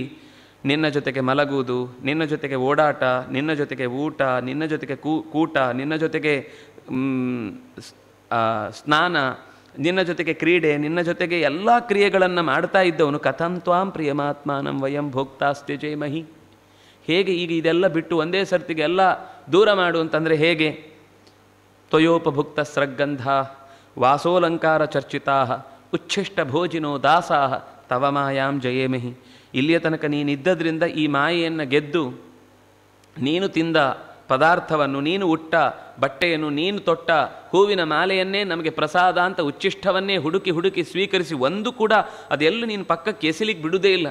ಅವನು ಏನು ಮಾಡಿದರೂ ಅದನ್ನು ತಗೊಂಡು ಬಂದು ಎಲ್ಲ ಮನೆಯಲ್ಲಿ ಹಂಚಿಕೊಂಡು, ನನಗೆ ಮಾತ್ರ ಅಂತಲ್ಲ ಎಲ್ಲರೂ. ಅದಕ್ಕೆ ನೋಡಿ, ಉಚ್ಚಿಷ್ಟ ಭೋಜಿನೋ ದಾಸಾಹ, ನಾವೆಲ್ಲರೂ ಯಾರೋ ಒಬ್ರಿಗೆ ಮಾತ್ರ. ನಮ್ಮಲ್ಲಿ ಕೆಲವೊಂದು ಸರ್ತಿ ಏನೋ ಒಂದು ಪ್ರಸಾದ ಸಿಕ್ಕಿದ್ರೆ ಯಾರಿಗೂ ಕೊಡಲಿಲ್ಲ, ಕೊಡು ಗುಟ್ಟಕ್ಕೆ ತೊಗೊಂಡು 4 ದಿವಸ ತಿಂತೇನೆ ಅಂತ. ಅಲ್ಲ, ಅದು ಬಂದಾಗ ಹಂಚಲಿಕ್ಕಿರೋದು. ಅದು ನನಗೆ ನಿನಗೆ ಒಬ್ಬರಿಗೆ ಮಾತ್ರ ಅಂತ ಅನ್ನುವ ಯೋಚನೆ ನಾವು ಎಷ್ಟು ಸಂಕೋಚ ಮಾಡ್ತೀವೋ ಅಷ್ಟು ಅಷ್ಟು ಜನರ ಉಪಯೋಗದಿಂದ ಅವರಿಗೊಂದು ಸಾಧನೆ ಮಾಡುವ ಬುದ್ಧಿಯೋ ಅಥವಾ ಇನ್ನೇನೋ ಪಾಪ ಕಳಂಕಗಳು ದೋಷ ದೂರವಾದರೆ ಅಷ್ಟು ಪುಣ್ಯವನ್ನು ನಾವು ಅವರಿಗೆ ಸಂಪಾದನೆ ಮಾಡಿ ಕೊಟ್ಟಾಗ ಆಯ್ತಲ್ವ. ನಮಗೆ ಪುಣ್ಯ ದೊಡ್ಡದು, ಅದನ್ನು ತಿಂದರೆ ನಮ್ಗೆ ಆಗುತ್ತೆ ಅನ್ನೋದು ದೊಡ್ಡದು. ಆದರೆ ಅವರಿಗೆ ಮಾಡಿಸಿದ್ರಿಂದ ಇನ್ನೂ ಹೆಚ್ಚು ಪುಣ್ಯ ಬರುವ ಸಾಧ್ಯತೆಯನ್ನು ಸ್ವಾರ್ಥದಿಂದ ಕಳ್ಕೊಂಡು ಬಿಡ್ತೇವೆ. ಅಲ್ಲಿ ಹೇಳುವಾಗ ಮಾತ್ರ ಇದು ನಮಗೆ ಬೇಕು ಅಂತ, ಆದರೆ ಅದರಲ್ಲಿ ಮತ್ತೂ ಕಾಣೋದು ನನಗೆ ಮಾತ್ರ ಒಳ್ಳೆಯದಾಗಬೇಕು, ಬೇರೆಯವರಿಗೆ ಆಗಬಾರ್ದು ಅನ್ನುವ ದೋಷವೇ ಅಲ್ಲಿ ನಮಗೆ ಎದ್ದು ಕಾಣುತ್ತೆ. ಭಕ್ತಿಯೂ ಕೂಡ ಕೆಲವೊಮ್ಮೆ ಎಲ್ಲೋ ಒಂದು ಸರ್ತಿ ಒಂದೊಂದು ಥರ ನಮ್ಮನ್ನು ಅಡ್ಡಗಡಿಸುತ್ತೆ. ಅದರಿಂದಾಗಿ ನಾವೆಲ್ಲರೂ ಹಂಚಿಕೊಂಡು ಈ ನಿನ್ನ ಪದಾರ್ಥಗಳನ್ನು ಪ್ರಸಾದ ಅಂತ ಸ್ವೀಕರಿಸ್ತಾ ಇದ್ದವರು. ಅದರಿಂದಾಗಿ ನನಗೆ ಬಿಟ್ಟಿರಲಿಕ್ಕೆ ಆಗೋದಿಲ್ಲ ಅಂತ ಹೇಳಿದಾಗ ಕೃಷ್ಣ ತುಂಬ ಉಪದೇಶ ಮಾಡ್ತಾನೆ ಬಹಳ ಚೆನ್ನಾಗಿ. ಮೊದಲು ಹೇಳುವಂಥದ್ದು ಅವಧೂತ ಗೀತೆ. ಈ ನಿನಗೆ ನಾನೊಂದು ಕತೆ ಹೇಳ್ತೇನೆ ಅಂತ ಕೃಷ್ಣನು ನೋಡಿ ಮತ್ತೆ ಶುರು ಮಾಡ್ತಾನೆ. ನನಗೊಂದು ಕತೆ ಹೇಳ್ತೇನೆ ಅಂತ ಹೇಳಿ ಹಿಂದೆ ಯದುವನ್ನು ಒಬ್ಬ ಅವಧೂತ ಬಂದು ಭೇಟಿಯಾಗುವಾಗ ನಗ್ತಾ ಇರ್ತಾನೆ.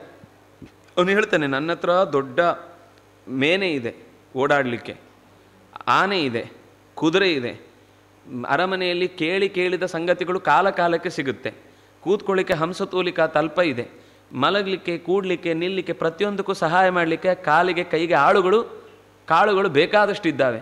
ಹೀಗಿದ್ರೂ ನಮ್ಮ ಮನಸ್ಸು ಮುಖ ಬಾಡಿಯೇ ಇರುತ್ತೆ ಯಾವಾಗಲೂ. ಇಷ್ಟೆಲ್ಲ ಇದ್ದರೂ ಟೆನ್ಷನ್ ತಲೆಯೊಳಗೆ, ತಲೆಯೆಲ್ಲ ಧಿಮ್ಮಂತನೇ ಇರುತ್ತೆ ಯಾವಾಗಲೂ. ನೋಡೋರಿಗೆ ಮಾತ್ರ ಏನ್ರಿ ಎಂಥ ವೈಭವ, ಅವನಿಗೆ ಇಷ್ಟ ಇಲ್ಲ ಅಂದರೂ ಮುಖ ಯಾವಾಗಲೂ ನಗ್ತಾ ಇರಬೇಕು. ಆದರೆ ನಾವು ನಿಜವಾಗಿ ನಗ್ತಾ ಇರಲ್ಲ. ಆದರೆ ನಿನ್ನ ಮುಖದಲ್ಲಿರುವ ನಗೆ ಎಷ್ಟು ಸಹಜವಾದದ್ದು, ಅದು ನಿಷ್ಕಲ್ಮಶವಾದದ್ದು. ಈ ನೋಡಿ, ಎತ್ತರದಲ್ಲಿ ಆ ಅಧಿಕಾರವನ್ನು ಅಥವಾ ಇನ್ನೇನೋ ಒಂದು ಸ್ಥಾನಕ್ಕೆ ಬಂದವರು ನಗುದು ಅಂದರೆ ಅವ್ರು ಈ ಕಡೆ ಫೋಟೋಗಾಗುವಾಗ ಮಾತ್ರ ನಗ್ತಾ ಇರುತ್ತೆ ಮುಖ. ಫೋಟೋ ತೆಗೆದಾಯ್ತು ಅಂದ ಆಮೇಲೆ ಮುಖ ಬಾಡಿ ಹಿಂಡಿ ಹಿಪ್ಪೆ ಆಗಿರುತ್ತೆ, ಉಪ್ಪಿನಲ್ಲಿ ಹಾಕಿಟ್ಟ ಮಿಡಿಮಾವಿನಕಾಯಿ ಥರ ಸಿಟ್ಟು ಕುದೀತಾ ಇರುತ್ತೆ. ಮತ್ತೆ ಫೋಟೋಗೆ ಬಂದಾಗ ಯಥಾಪ್ರಕಾರ ತಕ್ಷಣ ಹಲ್ಲು ಅರಳಿ ಬಿಡುತ್ತೆ, ಮತ್ತು ಮುಖ ಹಾಗೆ ಆಗುತ್ತೆ. ಅಂದರೆ ಇದೆಲ್ಲ ಆರ್ಟಿಫಿಷಿಯಲ್ ನಗುಗಳಿಂದ ನಮ್ಮ ಮುಖದಲ್ಲಿ ನಾವೇ ನಂಬಿಕೆ ಇಡ್ಲಿಕ್ಕೆ ನಾನು ನನ್ನ ಕನ್ನಡಿ ನೋಡಿ ನಕ್ಕಾಗಲಿ, ಇದು ನನ್ನನ್ನು ನೋಡಿ ನಿಜವಾಗ್ಲೂ ನಗ್ತಾ ಅಂದರೆ ನನ್ನ ನಿಜವಾದ ನಗು ಏನು ಅಂತಲೇ ಮರೆತೋಗಿರುತ್ತೆ, ಸಹಜವಾದ ನಗುವೇ ಬಂದಿರುವುದಿಲ್ಲ. ಆದರೆ ನೀನು ಹಾಗಿಲ್ಲ. ಇದು ಹೇಗಾಯಿತು? ಈ ನಗು, ಈ ನೆಮ್ಮದಿ, ಈ ಒಂದು ತೃಪ್ತಿ, ಇದು ನನಗೆ ತಿಳಿಯಬೇಕು. ನಿನ್ನ ಹತ್ರ ವಾಹನ ಇಲ್ಲ, ಉಟ್ಕೊಳ್ಳಿಕ್ಕೆ ಸರಿಯಾದ ಬಟ್ಟೆ ಇಲ್ಲ, ಒಂದು ಮನೆ ಎಂತಿಲ್ಲ, ನಿನಗೆ ಹೆಲ್ಪ್ ಮಾಡಲಿಕ್ಕೆ ಅಂತ ಸಾವಿರಾರು ಜನ, ಸಾವಿರ ಬೇಡ, ಒಬ್ಬರೇ ನೀನು ಹಿಂದೆ ಒಬ್ಬರು ಗಿಂಡಿ ಹಿಡ್ಕೊಂಡು ಬರೋರಿಲ್ಲ. ಹಾಗಿದ್ರೂ ಕೂಡ ನಿನಗಿಷ್ಟು ಸುಖ ಇದೆ. ಎಲ್ಲಿ ನಾವು ಅಂದ್ಕೊಳ್ಳೋದು ಇರುವ ಸೊತ್ತುಗಳಿಂದ ಸುಖ ಅಂತ. ನೀನು ನೋಡಿದರೆ ಈ ಸೊತ್ತುಗಳೆಲ್ಲ ಬಿಟ್ಟು ಆನಂದವಾಗಿದೆ. ಇದು ಹೇಗೆ ಸಾಧ್ಯ ಅಂತ ಕೇಳಿದಾಗ ಅವನು ಪೃಥಿವೀ ವಾಯುರಾಕಾಶ ಆಪೋಗ್ನಿಶ್ಚಂದ್ರಮಾರವಿ ಕಪೋತೋ ಜಗರ ಸಿಂಧು ಪತಂಗೋ ಮಧುಕೃದ್ಗಜ ಮಧುಹಾ ಹರಿಣೋ ಮೀನ ಪಿಂಗಳಾಕುರರೋರ್ಭಕ ಕುಮಾರೀ ಶರಕೃತ್ ಸರ್ಪ ಊರ್ಣನಾಭಿ ಸುಪೇಶಕೃತ್ ಅಂತ 24 ಗುರುಗಳನ್ನು ಹೇಳ್ತಾನೆ. ಸಹಿಸಿಕೊಳ್ಳುವುದನ್ನು ಭೂಮಿಯಿಂದ ಕಲಿತೆ, ನಿರಂತರ ಕ್ರಿಯಾಶೀಲನಾಗಿರಬೇಕು ಅಂತ ಗಾಳಿಯಿಂದ ಕಲಿತೆ, ಏನನ್ನು ಅಂಟಿಸಿಕೊಳ್ಳಬಾರ್ದು ಅಂತ ಆಕಾಶದಿಂದ ಕಲಿತೆ, ನಿರಂತರ ಹರಿಯುತ್ತಾ ಇರಬೇಕು, ಹೋಗ್ತಾ ಇರಬೇಕು ಅಂತ ಅನ್ನೋದನ್ನು ನಾನು ನೀರಿನಿಂದ ಕಲಿತೆ. ಬೆಂಕಿ ಜಾಸ್ತಿ ಕೈ ಹಾಕಿದರೆ ಸುಟ್ಟುಬಿಡುತ್ತೆ, ತುಂಬ ದೂರ ಹೋದರೆ ಚಳಿ ಆಗುತ್ತೆ. ಎಷ್ಟು ದೂರಕ್ಕೆ ಇಟ್ಕೊಂಡ್ರೆ ಅದು ನಮಗೆ ಉಪಯೋಗಕ್ಕೆ ಬರುತ್ತೆ ಅನ್ನೋದನ್ನು ನೋಡಿ, ಯಾರ್ಯಾರ ಹತ್ರ ಎಷ್ಟೆಷ್ಟು ದೂರಕ್ಕಿರಬೇಕು, ಹೇಗೆ ಅದನ್ನು ಉಪಯೋಗಿಸ್ಕೊಳ್ಬೇಕು ಅನ್ನೋದನ್ನು ನೋಡಿ ಕಲಿತೆ. ಚಂದ್ರ ಕಡಿಮೆ ಆಗ್ತಾನೆ ಮತ್ತೆ ಬೆಳೀತಾನೆ, ಕಡಿಮೆ ಆಗ್ತಾನೆ ಬೆಳೀತಾನೆ. ಚಂದ್ರ ಹಾಳಾಗೋದಲ್ಲ, ಚಂದ್ರ ಕಮ್ಮಿ ಆಗೋದಲ್ಲ, ಚಂದ್ರನ ಕಲೆಗಳು ಮಾತ್ರ ಕಮ್ಮಿ ಆಗ್ತಾ ಇರೋದು. ಹಾಗೆ ಜೀವನದಲ್ಲಿ ಈ ದೇಹ ಬೆಳೆಯುತ್ತೆ, ದೇಹ ನಾಶ ಆಗುತ್ತೆ ಅಂತಂದರೆ ಜೀವ ಏನಾಗೋದಿಲ್ಲ. ಜೀವನ ಒಳಗಿನಿಂದ ಏನು ಅದು ಅಚ್ಛೇದ್ಯೋಯ ಮದಾಹ್ಯೋಯ ಮಕ್ಲೇದ್ಯೋ ಶೋಷೇವಚ ನಿತ್ಯ ಸರ್ವಗತಸ್ಥಾಣು ಅಚಲೋಯಂ ಸನಾತನಃ. ಅದರಿಂದಾಗಿ ನನ್ನ ಒಳಗಿನ ಈ ದೇಹದ ಬೆಳವಣಿಗೆ ಅಥವಾ ಕುಗ್ಗುವಿಕೆ ಇದೆಲ್ಲವೂ ಕೂಡ ಚಂದ್ರನ ಹಾಗೆ ಒಂದು ತಾತ್ಕಾಲಿಕವಾದ ವ್ಯವಸ್ಥೆ ಹೊರತು ಇದು ನಿಜ ಅಲ್ಲ. ಅಥವಾ ದೇಹದಲ್ಲಿ ಬರುವ ಸುಖ ದುಃಖ ಖುಷಿ ಇದೆಲ್ಲವೂ ಕೂಡ ಒಂದು ಕಾಲದಲ್ಲಿ ಖುಷಿ ಜಾಸ್ತಿ ಆಗುತ್ತೆ, ಒಂದು ಕಾಲದಲ್ಲಿ ದುಃಖ ಜಾಸ್ತಿ ಆಗುತ್ತೆ. ಯಾವ್ದು ಕೂಡ ಸಾರ್ವಕಾಲಿಕ ಅಲ್ಲ. ಸೂರ್ಯನನ್ನು ನೋಡಿ, ಎಲ್ಲರ ಮನೆಗೂ ಒಂದೇ ರೀತಿ ಬೆಳಕು ಚೆಲ್ತಾನೆ, ಅವನಿಗೆ ಯಾವ ಬೈಫರ್ಕೇಷನ್ನೂ ಇಲ್ಲ. ಹಾಗೆ ನಮ್ಮ ಪ್ರೀತಿಯನ್ನು ನಾವು ಎಲ್ಲರಿಗೂ ಹಂಚಬೇಕಾದದ್ದು ಎಲ್ಲಿ ಬೇಕೋ ಅಲ್ಲಿ ಸಮಾನವಾಗಿ ಹಂಚಿದರೆ ಖಂಡಿತ ಭಗವಂತನ ಆರಾಧನೆ ಅದು. ನಾವು ಎಲ್ಲಿ ಅದೇ ಭಾಗವತ ಉತ್ತಮನ ಕಥೆ ಅದು. ಹೇಗೆ ಜಡಭರತ ಅವನು ತಲೆ ಕಡಿತಾನೆ ಅಂತ ಬಂದಾಗಲೂ ಕಡಿಬೇಕು ಅಂತ ದೇವರ ಸಂಕಲ್ಪ ಇದ್ದರೆ ಸಾಧ್ಯ ಅಂತ ಅಜಗರ ಅಂತ ವೃತ್ತಿಯ ಹಾಗೆ ಇದ್ದವನು. ಅಜಗರನನ್ನು ಉದಾಹರಣೆ ಕೊಡ್ತಾರೆ ಇಲ್ಲಿ. ಅಂದರೆ ಅವಧೂತರು ಅಂದರೆ ಅದು ತೀರ ಮೀರಿದ ಭಗವಂತನಲ್ಲಿ ಆ ನಂಬಿಕೆ. ಕೊನೆಗೆ ಈ ಕಪೋತದ ಸಂಸಾರ ನೋಡಿ ಮೋಹಕ್ಕೆ ಬಿದ್ದರೆ ಇಡೀ ಸಂಸಾರ ನಾಶ ಆಗುತ್ತೆ ಅಂತ ನನಗೆ ಗೊತ್ತಾಯಿತು. ಕಪೋತ ಅಂದರೆ ಪಾರಿವಾಳ, ಪಾರಿವಾಳದ ಗುಂಪು. ಒಬ್ಬರು ಬೇಟೆಗೆ ಬಿದ್ದವರನ್ನು ಮತ್ತೊಬ್ಬರು ಉಳಿಸ್ಲಿಕ್ಕೆ ಹೋಗಿ ಎಲ್ಲರೂ ಪ್ರಾಣ ಬಿಡುವಂಥ ಸ್ಥಿತಿಯನ್ನು ನೋಡಿ ಒಬ್ರಿಗೊಬ್ಬರು ಅತ್ಯಂತ ಅಂಟಿಕೊಳ್ಳುವಿಕೆಯಿಂದ ಶರೀರವನ್ನೇ ಕಳ್ಕೊಳ್ಳುವಷ್ಟು ದಡ್ಡರಾಗಬಾರ್ದು ಅನ್ನೋ ನನಗೆ ಅರ್ಥ ಆಯಿತು. ಬಿದ್ದಲ್ಲೇ ಮರದ ಬೇರಿನಂತೆ ಇದ್ದ ಬಾಯಿಗೆನೇ ಒಂದು ಪ್ರಾಣಿ ಬಿದ್ದಾಗಲೇ ಗುಳುಮ್ಮಂತ ನುಂಗಿ ಸ್ವೀಕರಿಸಿ ಎಷ್ಟು ವರ್ಷಗಳ ಕಾಲ ಬದುಕುತ್ತೆ. ಯಾವತ್ತೂ ತನ್ನ ಆಹಾರಕ್ಕೋಸ್ಕರ ಅಂತ ಹುಡುಕಾಡಿ ಬೇಟೆಯಾಡಿ ಮಾಡೋ ಪ್ರಸಂಗಲ್ಲ, ಅಲ್ಲಿಗೇ ಬಾಯಿಗೆ ತಂದು ಬೀಳುವ ರೀತಿಯ ವ್ಯವಸ್ಥೆಯನ್ನು ನೋಡಿ ನಾನು ಅಜಗರನಂತೆ ಬದುಕಿದೆ. ಸಮುದ್ರವನ್ನು ನೋಡಿ ನಿರಂತರ ಎಷ್ಟು ಸಮುದ್ರಕ್ಕೆ ನೀರು ಬಂದು ತುಂಬಿದ್ರೂ, ಎಷ್ಟು ಸೂರ್ಯ ಅದನ್ನು ಎಳ್ಕೊಂಡ್ರೂ ತನ್ನ ಗಾಂಭೀರ್ಯವನ್ನು ಕಳ್ಕೊಳ್ಳೋದಿಲ್ಲ. ಬರುತ್ತೆ ಹೋಗುತ್ತೆ. ಆಗಮಾಪಾಯಿನೋ ನಿತ್ಯಾಹ ತಾನ್ ಸ್ಥಿತಿಕ್ಷಸ್ವ. ಅದು ಬರ್ತಾವೆ ಹೋಗ್ತಾವೆ ಅಂತ ಅನ್ನೋದನ್ನು ಮನಸ್ಸಲ್ಲಿ ಇಟ್ಟುಕೊಂಡು ಸಹಿಸಿಕೊಂಡುವುದನ್ನು ನಾನು ಸಿಂಧುವನ್ನು ನೋಡಿ ಕಲಿತೆ. ಕಣ್ಣಿನ ದೋಷಕ್ಕೆ ಒಳಗಾಗಿ ಪತಂಗ ಸಾಯುವುದು ನೋಡಿದೆ. ನಾಲಿಗೆ ರುಚಿಗೆ ಬಿದ್ದು ಜೇನು ಹುಳ ಆ ಮೂಗಿನ ಪರಿಮಳಕ್ಕೆ ಬಿದ್ದು ಜೇನು ಹುಳ ಆ ಹೂವಿನಲ್ಲಿ ಸಿಲುಕಿಕೊಂಡು ಸಾಯುವುದನ್ನು ನೋಡಿದೆ. ಆನೆಯ ತೊಗಲಿನ ತೆವಲಿಗೆ ಬಿದ್ದು ಅದು ಹೇಗೆ ತನ್ನ ಬದುಕನ್ನು ದುರ್ಭರವಾಗಿಸಿಕೊಳ್ಳುತ್ತೆ ಅನ್ನೋದನ್ನು ನೋಡಿದೆ. ಹಾಗೆಯೇ ಆ ಜೇನನ್ನು ಸಂಗ್ರಹಿಸಿ ಇಟ್ಟುಕೊಂಡ ಜೇನುಗೂಡಿಗೆ ಬೆಂಕಿ ಹಾಕಿ ಮಧುಹ ಅದನ್ನು ಎಳ್ಕೊಂಡು ಹೋದಾಗ ನಾವು ಕಷ್ಟಪಟ್ಟು ಸಂಗ್ರಹಿಸಿದ ಒಂದೇ ನಿಮಿಷದಲ್ಲಿ ಒಬ್ಬ ಕಳ್ಳ ತಗೊಂಡು ಹೋದರೆ ಆ ಸಂಪತ್ತು ಸ್ಥಿರ ಅಲ್ಲ. ನನ್ನ ಒಳಗಿನ ಅಂತರಂಗದ ಭಗವಂತನ ಎಚ್ಚರದ ಸಂಪತ್ತೇ ಸಂಪತ್ತು ಅನ್ನೋದು ಅರ್ಥ ಮಾಡಿಕೊಂಡೆ.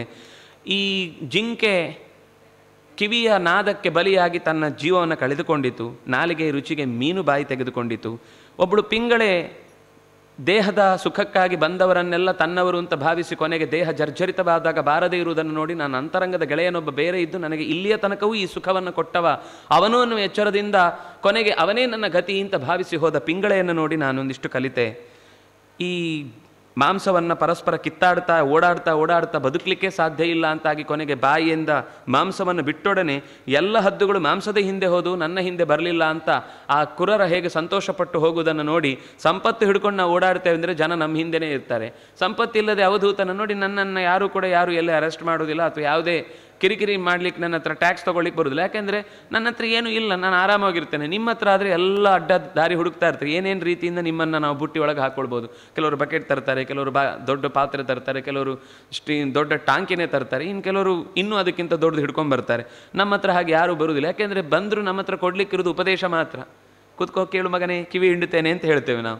ಆದ್ದರಿಂದ ನಮ್ಮ ಹತ್ರ ಯಾರು ಉಪದೇಶ ಕೇಳ್ತೇವ, ಅಯ್ಯೋ ಬೇಡಪ್ಪ ಅವರು ಏನೇ ಉಪದೇಶ ಮಾಡ್ತಾರೆ, ಅವ್ರ ಹತ್ರ ಎಂಥದ್ದು ಸಿಗಲ್ಲ, ಗಿಟ್ಟುವುದಿಲ್ಲ, ನಮಗೆ ಗಿಟ್ಟು ಬೇಕೇನಾದರೂ. ಹಾಗಾಗಿ ನನ್ನ ಹತ್ರ ಯಾರೂ ಬರಲ್ಲ.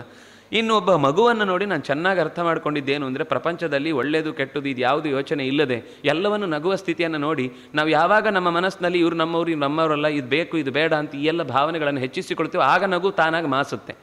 ಎಲ್ಲವನ್ನು ಪ್ರೀತಿಯಿಂದ ಸ್ವೀಕರಿಸುವ ಮಗುವಿನ ನಗು ನನ್ನಲ್ಲಿ ಇದೆ ಅಂದರೆ ಅದು ಚೈಲ್ಡಿಶ್ ಅಲ್ಲ, ಚೈಲ್ಡ್ ಲೈಕ್. ಮಗುವಿನಂತೆ ಹೃದಯ ಇರುವುದು ಎಲ್ಲವನ್ನು ಮಗುವಿನಂತೆ ಸ್ವೀಕರಿಸುವ ಗುಣದಿಂದ. ಹಾಗಾಗಿ ಒಬ್ಬಳು ಹುಡುಗಿಯನ್ನು ನೋಡಿದೆ. ಅತಿಥಿಗಳನ್ನು ಸತ್ಕರಿಸುವ ನೆಪದಲ್ಲಿ ಧಾನ್ಯವನ್ನು ಕುಟ್ಟುವಾಗ ಕಣಕಣ ಅಂತ ಶಬ್ದ ಮಾಡ್ತಾ ಇದ್ದದರಲ್ಲಿ 5-6 ಇತ್ತು, 3 ಮಾಡಿದೆ, 3ರಲ್ಲಿ 2 ಮಾಡಿದೆ, 2ರಲ್ಲೂ ತೊಂದರೆ ಬಂತು. ಕೊನೆಗೆ ಒಂದೊಂದೇ ಒಟ್ಟು ಕಿತ್ತಾಕಲಿಲ್ಲ, ಒಂದಾದರೂ ಇತ್ತು. ನಮಗೀಗ ಎಲ್ಲ ಕಿತ್ತೇ ಬಿಟ್ಟಿದ್ದೀವಿ ನಾವು. ಕಿತ್ತು ಹಾಕದೆ ಒಂದಾದರೂ ಇರುವ ಹಾಗೆ ನೋಡಿಕೊಂಡೆ. ಯಾಕೆಂದರೆ ಒಂದೇ ಇದ್ದರೆ ಸದ್ದು ಮಾಡುವುದಿಲ್ಲ. 2 ಜನ ಸೇರಿದ್ರೆ ಖಂಡಿತ ವಾರ್ತಾಲಾಪ, 3 ಜನ ಸೇರಿದ್ರೆ ಚೂರು ಕಿತ್ತಾಟ, 5 ಜನ ಸೇರಿದ್ರೆ ಗುದ್ದಾಟ, 10 ಜನ ಸೇರಿದ್ರೆ ದೊಂಬಿ. ಅದರಿಂದಾಗಿ ನಾನು ಅಂಥ ಜಾಗದಲ್ಲಿ ಇರಬಾರ್ದು ಅಂತ ಯೋಚನೆ ಮಾಡಿ ಒಬ್ಬನೇ ಇರಲಿಕ್ಕೆ ಶುರು ಮಾಡಿದೆ.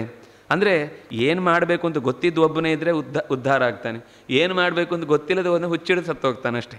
ಅದರಿಂದಾಗಿ ಅದು ದೋಷವಾಗದ ರೀತಿಯಲ್ಲಿ ಬದುಕಲಿಕ್ಕೆ ಗೊತ್ತಿರಬೇಕು.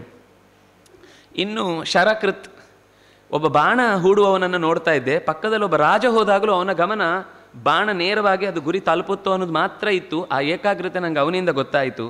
ಸರ್ಪವನ್ನು ನೋಡಿ ಅದು ಗೂಡು ಕಟ್ಟುವುದಿಲ್ಲ, ಕಟ್ಟಿದ ಗೂಡಿನಲ್ಲಿ ವಾಸ ಮಾಡುತ್ತೆ. ನನಗೆ ಎಲ್ಲಿಯೋ ರಸ್ತೆ ಬದಿಯಲ್ಲಿ ಯಾವುದೋ ಒಂದು ಪಾಳು ಬಿದ್ದ ಆ ತಾಣ ಸೂರು ಸಿಕ್ಕಿದ್ರೆ ಸಾಕು, ಯಾವುದೋ ದೇವಸ್ಥಾನದ ಜಗಲಿ ಇರುತ್ತೆ, ಯಾವುದೋ ಮನೆಯ ಹೊರಗಿನ ಬಾಗಿಲಿನ ಹಿಂಭಾಗ ಇರುತ್ತೆ, ಎಲ್ಲಿ ಬೇಕಾದರೂ ನಂಗೆ ಮಲ್ಕೊಳ್ತೇನೆ, ಆದರೆ ನಂಗೆ ತಲೆಬಿಸಿ ಇಲ್ಲ. ಇನ್ನು ಇಡೀ ಜಗತ್ತನ್ನು ಕಟ್ಟುವ ಪರಮಾತ್ಮನ ಸೃಷ್ಟಿಯನ್ನು ನಾನು ಜೇಡದಿಂದ ನೋಡಿ ಕಲಿತೆ.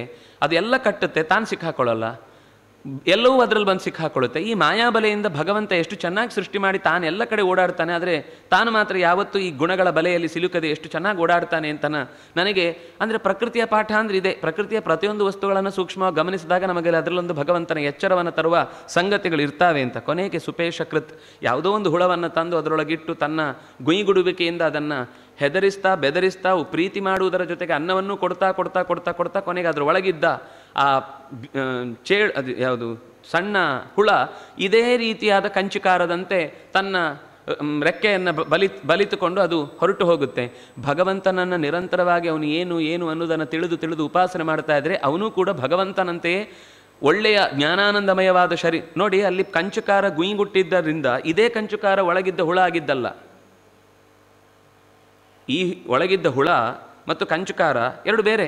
ಈ ಕಂಚುಕಾರ ಗೊಯ್ಯಿಗುಟ್ಟಿದ್ರಿಂದ ಇದು ಒಂದು ಕಂಚುಕಾರ ಆಯಿತು ಹೊರತು ಇದನ್ನು ಕಂಚುಕಾರದ ಕೂಗನ್ನು ಕೇಳಿ ಕಂಚುಕಾರವೇ ಆಯಿತು ಬ್ರಹ್ಮವಿದ್ ಬ್ರಹ್ಮೈವ ಭವತಿ ಅಲ್ಲ. ಇಲ್ಲೂ ಹೌದು, ಬ್ರಹ್ಮವಿದ್ ಬ್ರಹ್ಮೈವ ಭವತಿ ಹೌದು. ಅಪ್ಪ ಮಗ ಅಂತ ಇರುತ್ತೆ.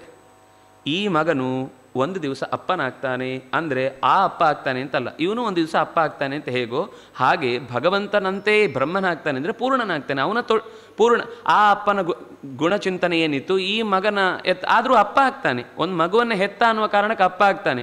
ಆದರೆ ಸಂಸ್ಕಾರ ಕೊಟ್ಟು 10 ಜನರನ್ನು ಸಾಕುವಷ್ಟು ದೊಡ್ಡ ಬಲ ಇಲ್ಲ. ಯಾಕೆಂದ್ರೆ ಇನ್ನು ಒಂದು ಸಾಕ್ಲಿಕ್ಕೇ ಜೀವ ಬಿಡ್ತಾ ಇರ್ತಾನೆ.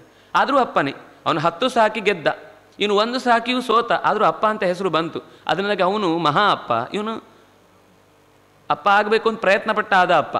ಆದರೆ ಬ್ರಹ್ಮವಿದ್ ಬ್ರಹ್ಮೈವ ಭವತಿ ಅಂತಂದರೆ ಭಗವಂತ ಪೂರ್ಣ, ಅದರಂತೆ ಇವನ ಬೊಗಸೆಯ ತುಂಬ ಇವನ ಅರಿವಿಗೆ ಬೇಕಾದ್ದೆಲ್ಲವೂ ಆನಂದವೂ ಸಿಗುತ್ತೆ ಅಂದರೆ ಇವನು ಪೂರ್ಣವೇ. ಅದರಿಂದಾಗಿ ಬ್ರಹ್ಮವಿದ್ ಬ್ರಹ್ಮೈವ ಭವತಿ ಅಂದರೆ ಇವನು ಬ್ರಹ್ಮನೇ. ಬ್ರಹ್ಮ ಅಂದರೆ ಗುಣಪೂರ್ಣ, ಇವನ ಪಾತ್ರೆಯಲ್ಲಿ ತುಂಬಿದ ಗುಣಗಳಿಂದ ಪೂರ್ಣನಾಗ್ತಾನೆ ಅಂತ ಹೀಗೆ ಸುಪೇಶ ಕೃತ್ನಿಂದ ನಾನು ಕಲಿತೆ ಅಂತ ಪೂರ್ತಿ ಇಡೀ ಸಂಗತಿಗಳನ್ನು ಹೇಳ್ತಾನೆ. ಮುಂದೆ ರ್ಯಾಪಿಡ್ ಫೈರ್ ಬರುತ್ತೆ, ಒಂದೊಂದೇ ಪ್ರಶ್ನೆ ಒಂದೊಂದೇ ಶಬ್ದದಲ್ಲಿ ಉತ್ತರ. ನಾವು ಇವತ್ತು ಅದನ್ನು ಭಾರಿ ದೊಡ್ಡ ಪ್ರಶ್ನೆ ನಮ್ಮಲ್ಲಿ ಇವತ್ತಿನ ಅದು ಹೊಸ ಪೀಳಿಗೆಯ ಸ್ಟೈಲು ಅಂತ ಅಲ್ಲಿದೆ.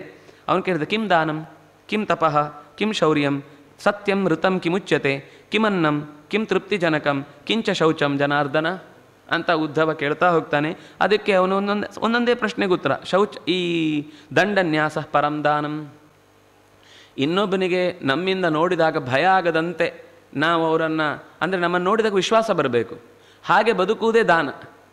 ನೀನು ಪ್ರತ್ಯೇಕವಾಗಿ ಸಂಪತ್ತಿಲ್ಲ ನಿನ್ನ ಹತ್ರ, ಆದರೆ ನಿನ್ನ ನೋಡಿದರೆ ಬೆದರುವುದಿಲ್ಲ, ನಿನ್ನನ್ನು ನೋಡಿದರೆ ಹೆದರಿಕೆ ಆಗಬಾರ್ದು.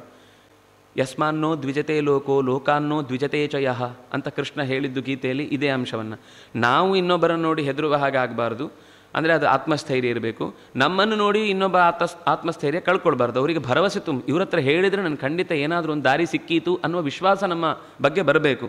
ಇನ್ನು ಕಾಮತ್ಯಾಗಸ್ತಪಸ್ಮೃತಂ, ಯಾವುದೋ ಒಂದು ಅಪೇಕ್ಷೆ ಈಡೇರದೇ ಇದ್ದಾಗ, ಇವತ್ತು ಸಂಜೆ ಎಲ್ಲೋ ಹೋಗಬೇಕು ಅಂತ ಎಲ್ಲ ಪ್ಲ್ಯಾನ್ ಮಾಡಿ ರೆಡಿಯಾಗಿರುತ್ತೆ, ಕಾರ್ ಕೆಟ್ಟೋಗ್ಬಿಡುತ್ತೆ, ಆಯಿತು. ಆಮೇಲೆ 2 ದಿವಸ ಸರಿ ಸಮಯಕ್ಕೆ ಎಲ್ಲ, ಅದು ನಮ್ಮ ಸಾಮಾನ್ಯ ಮನೆಯಲ್ಲಿ ಏನಾಗುತ್ತೆ ಅಂದರೆ ಎಲ್ಲ ಯೋಚನೆ ಮಾಡಿ ಅಲ್ಲಿಗೆ ಹೋಗೋದು ಇಲ್ಲಿಗೆ ಹೋಗೋದು ಎಲ್ಲ ಒಂದು ಸರ್ತಿ ಹೋಗಿಯೇ ಬಂದುಬಿಟ್ಟಿರ್ತಾರೆ. ಯಾಕೆಂದರೆ ಎಲ್ಲ ಗೂಗಲಲ್ಲೆಲ್ಲ ಕಾಣುತ್ತೆ ಆ ಪ್ಲೇಸು, ಅದು ಇಲ್ಲಿ ಹೋಗಬೇಕು, ಇಲ್ಲಿ ಇರಬೇಕು, ಇಲ್ಲಿಂದ ಒಂದು ಫೋಟೋ ತೆಗಿಬೇಕು, ಅಲ್ಲಿ ಇದನ್ನು ತಿನ್ನಬೇಕು, ಅದನ್ನು ಮಾಡಬೇಕು, ಆ ಬುಕ್ಕು ಗಿಕ್ಕು ಎಲ್ಲ ಆಗಿರುತ್ತೆ.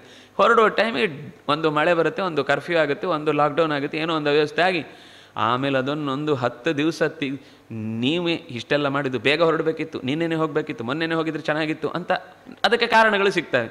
ಯಾವಾಗ ಯಾವುದೋ ಒಂದು ನಾವು ಅಂದುಕೊಂಡ ಸಂಕಲ್ಪ ಆಗದೆ ಕಾಮ ನಡೀಲಿಲ್ಲ ಅಂತಾದಾಗ ಅದನ್ನು ಅಷ್ಟೇ ಸಹಜವಾಗಿ ಆಯಿತು, ಏನೋ ಬದಲಾವಣೆಯಿಂದ ಬದಲಾಯಿತು ಅಂತ ಅದನ್ನು ಏನೂ ಉದ್ವೇಗಕ್ಕೊಳಗಾಗದೆ ಸಹಜವಾಗಿ ಒಬ್ಬ ಇದ್ದಾನೆ ಅಂದರೆ ಅದು ತಪಸ್ಸು.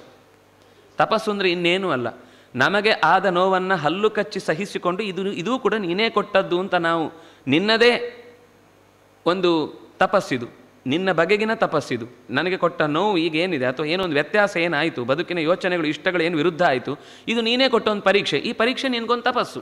ನನ್ನನ್ನು ಹೀಗೂ ಒಂದು ಪರೀಕ್ಷೆ ಮಾಡಿ ನಾನು ಈ ಪರೀಕ್ಷೆಯಲ್ಲಿ ಗೆಲ್ತೇನೆ, ನೀನು ಕೊಟ್ಟ ತಪಸ್ಸಿನಲ್ಲಿ ನಾನು ಗೆಲ್ಲುವ ಅಪೇಕ್ಷೆಯಿಂದಿದ್ದೇನೆ ಅನ್ನೋದೇ ತಪಸ್ಸು. ಹೀಗೆ ಸ್ವಭಾವ ವಿಜಯ. ಕೆಲವೊಂದು ಸರ್ತಿ ಒಳಗಿನಿಂದ ಏನೇನೇನೇನೋ ಬೇಡವಾದ ಯೋಚನೆ ಬರ್ತಾ ಇರುತ್ತೆ, ಅದನ್ನು ಹಿಡಿದಿಟ್ಟುಕೊಂಡು ಅದು ಆಗದ ಹಾಗೆ ಬಲಯುತವಾಗಿ, ಅಂದರೆ ಮೆಂಟರ್ ಆಗಿ ನನಗೆ ನಾನೇ ಬುದ್ಧಿವಾದ ಹೇಳಿಕೊಂಡು ಯಾರು ಗೆಲ್ತಾನೋ ಅದು ಅವನ ಶೌರ್ಯ. ಶೂರ ಅಂದರೆ ಅದು. ಹೀಗೆ ಒಂದೊಂದೇ ಶಬ್ದಕ್ಕೆ ಒಂದೊಂದೇ ಪದಗಳಿಂದ ಅರ್ಥವನ್ನು ಹೇಳುವ ಮಾತುಗಳು ಮುಂದೆ ಪೂರ್ತಿಯಾಗಿ ಬರುತ್ತೆ. ಕೊನೆಗೆ ಆ ಸ್ಕಂದದ ಮಾತುಗಳ ದೊಡ್ಡ ಪ್ರಪಂಚ ಈ ಉದ್ಧವನ ಮತ್ತು ಕೃಷ್ಣನ ಸಂವಾದದಲ್ಲಿ ಬರುವುದು. ಕೊನೆಗೆ ಎಲ್ಲರೂ ಆ ಪ್ರಭಾಸ ಕ್ಷೇತ್ರಕ್ಕೆ ಹೋಗ್ತಾರೆ. ಹೋಗಿ ಆದಾಗ ಅಲ್ಲಿ ಯಾವುದೋ ಒಂದು ಕುಡಿತದ ಅಮಲಿನಲ್ಲಿ ಒಬ್ಬ ಏನೋ ಸಿಟ್ಟು ಮಾಡ್ಕೊಂಡು ಬೈತಾನೆ, ಇನ್ನೊಬ್ಬ ಬೈತಾನೆ. ಕೈಯಲ್ಲಿ ಆಯುಧ ಇದ್ದಿದ್ದು, ಅಲ್ಲಿ ಅವ್ರು ಇದಕ್ಕೆ ಹೋಗಿರ್ತಾರೆ ತೀರ್ಥ ಪರ್ಯಟನೆಗೆ, ಹಾಗಾಗಿ ಆಯುಧಗಳು ಇರುವುದಿಲ್ಲ. ಕೈಯಲ್ಲೇ ಬಡ್ಕೋತಾರೆ. ಮೊದಲು ಕಣ್ಣು ಗುರಾಯಿಸುತ್ತೆ, ಹಲ್ಲು ಕಟಕಟ ಆಯ್ತೆ, ಆಮೇಲೆ ಅದು ನಾಲಿಗೆ ಉದುರುತ್ತೆ ಬೇಡವಾದ ಶಬ್ದಗಳನ್ನು, ಆಮೇಲೆ ಕೈ ಮಸಿಯುತ್ತೆ, ಕೊನೆಗೆ 2 ಬಾರಿಸುತ್ತೆ. ಅದು ಸಾಕಾಗೋದಿಲ್ಲ, ಕೈಯಿಂದ ಎಷ್ಟು ಅಂತ ಹೊಡೆದು ಕೈಗೆ ನೋವು ಬರುತ್ತೆ. ಕೊನೆಗೆ ಒಂದು ಅಲ್ಲೇ ಹುಲ್ಲು ಸಿಕ್ಕಿತು, ಒಬ್ಬ ತೆಗೆದು ಬಾರಿಸಿದ, ಅವನು ಸತ್ತೇ ಹೋದ. ಇವನಿಗೆ ನನ್ನವರನ್ನು ಹೊಡೆದ ಅಂತ ಅವನ ಪಕ್ಷದಲ್ಲಿದ್ದವನು ಇವನಿಗೆ ಬಾರಿಸಿದ. ಅದು ಇಡೀ ಅಷ್ಟೂ ತೀರದಲ್ಲಿ ಸೇರಿದ್ದ ಯಾದವ ಸಮೂಹದ ಪ್ರತಿಯೊಂದು ವ್ಯಕ್ತಿಗಳು ಕೂಡ ಹಾಗೆ ಹೊಡೆದಾಡಿಕೊಂಡು ಪ್ರಾಣವನ್ನು ಬಿಡ್ತಾರೆ. ಇವನು ಅಲ್ಲೇ ಬಲರಾಮ ಯಮುನಾ ತೀರಕ್ಕೆ ಹೋಗಿ ತನ್ನ ಯೋಗದ ಬಲದಿಂದ ದೇಹವನ್ನು ತ್ಯಾಗ ಮಾಡ್ತಾನೆ. ಉದ್ಧವನನ್ನು ಕೃಷ್ಣ ಆಗಲೇ ಬದರಿಗೆ ಕಳಿಸಿರ್ತಾನೆ. ಅರ್ಜುನನಿಗೊಂದು ಸಂದೇಶ ಕಳಿಸಿ ಕೃಷ್ಣ ಹೊರಟ 7 ದಿನಗಳ ಒಳಗಾಗಿ ಇಡೀ ದ್ವಾರಕ್ಕೆ ನೀರಿನಲ್ಲಿ ಮುಳುಗಿ ಹೋಗುತ್ತೆ. ಅಲ್ಲಿರುವ ಎಲ್ಲ ಹೆಣ್ಣು ಮಕ್ಕಳನ್ನು ನೀನು ಕರ್ಕೊಂಡು ನಿಮ್ಮ ಹಸ್ತಿನಾವತಿಗೆ ಹೋಗಬೇಕು ಅಂತ ಹೇಳಿರ್ತಾನೆ. ಆದರೆ ಈ ರುಕ್ಮಿಣಿ ಸತ್ಯಭಾಮ ಇವರೆಲ್ಲ ಯೋಗದ ಬಲದಿಂದಲೇ ತಮ್ಮ ದೇಹವನ್ನು ತ್ಯಾಗ ಮಾಡಿರ್ತಾರೆ. ಆದರೂ ಇನ್ನೂ ಉಳಿದಷ್ಟು ಜನ ಹೆಣ್ಮಕ್ಳನ್ನು ಕರ್ಕೊಂಡು ಬರುವಾಗ ದಾರಿಯಲ್ಲಿ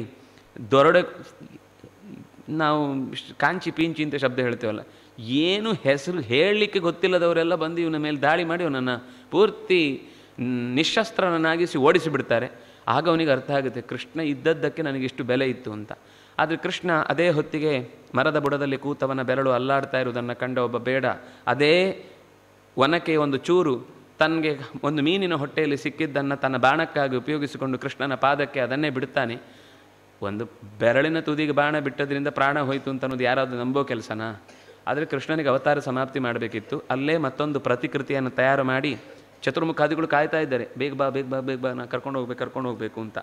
ಕರ್ಕೊಂಡು ಹೋಗುವಾಗ ಅವನನ್ನು ಒಂದು ರೂಪದಲ್ಲಿ ಇಲ್ಲೇ ಇರುವ ಸ್ವಯಂ ವ್ಯಕ್ತ ಕ್ಷೇತ್ರಗಳು ಅಂತಂದರೆ ಎಲ್ಲಿ ನಾವು ಆವಾಹನೆ ಮಾಡದೆ ಭಗವಂತನ ಸಹಜ ಸನ್ನಿಧಾನ ಶಾಲಗ್ರಾಮದಿಗಳಲ್ಲಿದೆಯೋ ಅಂತಹ ಕ್ಷೇತ್ರದಲ್ಲಿ, ಒಂದು ಸೂರ್ಯನಲ್ಲಿ, ಒಂದು ದೇವತೆಗಳ ಲೋಕದಲ್ಲಿ, ಒಂದು ಚತುರ್ಮುಖನ ಮನೆಯಲ್ಲಿ, ಒಂದು ಮೂಲದಲ್ಲಿ ಸ್ವಧಾಮ ಅನಯತ್ ತನ್ನ ಮೂಲ ರೂಪಕ್ಕೆ ಸೇರಿಕೊಂಡು ಹೀಗೆ ಉಪಾಸನೆಗೆ ಸಿಗುವ ಶಕ್ತಿಯಾದ ಯಾರು ಈ ರೀತಿಯಾದ ದೇವದೇವನ ವಿಷ್ಣುವಿನ ಕರ್ಮಗಳ ಚೆನ್ನಾಗಿ ತಿಳ್ಕೊಳ್ತಾನೋ, ಕೀರ್ತನೆ ಮಾಡ್ತಾನೋ, ಶ್ರದ್ಧೆಯಿಂದ ಅದನ್ನು 4 ಜನಕ್ಕೆ ತಿಳಿ ಹೇಳ್ತಾನೋ, ಸರ್ವ ಪಾಪೈ ಪ್ರಮುಚ್ಯತೆ ಎಲ್ಲ ಬಗೆಯ ಪಾಪಗಳಿಂದಲೂ ದೂರವಾಗ್ತಾನೆ.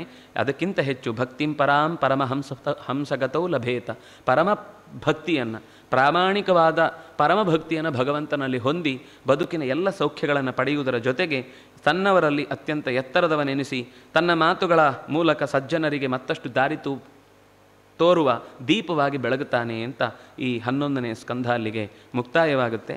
ಅಲ್ಲಿಂದ ಮುಂದೆ 12ನೇ ಸ್ಕಂಧ ಈಗ ಇನ್ನು ಮುಂದೆ ನಡೀಲಿಕ್ಕೆ ಅಂದರೆ ಮುಂದೆ ನಡೀಲಿಕ್ಕಿರುವ ಕಲಿಯುಗದ ವಿಶೇಷಗಳನ್ನು ಹೇಳ್ತಾರೆ. ನಾವು ಈಗಾಗಲೇ ನೋಡಿ ಆಗಿದೆ ಅಂದಾಗ ಅದನ್ನು ಹೆಚ್ಚೇನು ಹೇಳಬೇಕಾದ ಅವಶ್ಯಕತೆ ಇಲ್ಲ, ನಮಗೆ ಅದಕ್ಕಿಂತ ಹೆಚ್ಚು ಗೊತ್ತಿದೆ. ಆದರೆ ಕೊನೆಯಲ್ಲಿ ಒಂದು ಮಾರ್ಕಂಡೇಯರ ಚರಿತ್ರೆ ಬರುತ್ತೆ, ಅದನ್ನು ನಾಳೆಯ ದಿವಸದ ಚಿಂತನೆಯಲ್ಲಿ ಕೇಳೋಣ ಅಂತ ಹೇಳ್ತಾ ಕಾಯಿನ ವಾಚ ಮನಸ ಇಂದ್ರಿಯರ್ವ ಬುದ್ಧಿಯ ಆತ್ಮನಾವಾನುಸೃತ ಸ್ವಭಾವ ಕರೋಮಿ ಯದ್ಯತ್ ಸಕಲಂ ಪರಸ್ಮೈ ನಾರಾಯಣ ಇತಿ ಸಮರ್ಪಯಾಮಿ. ಕೃಷ್ಣಾರ್ಪಣಮಸ್ತು.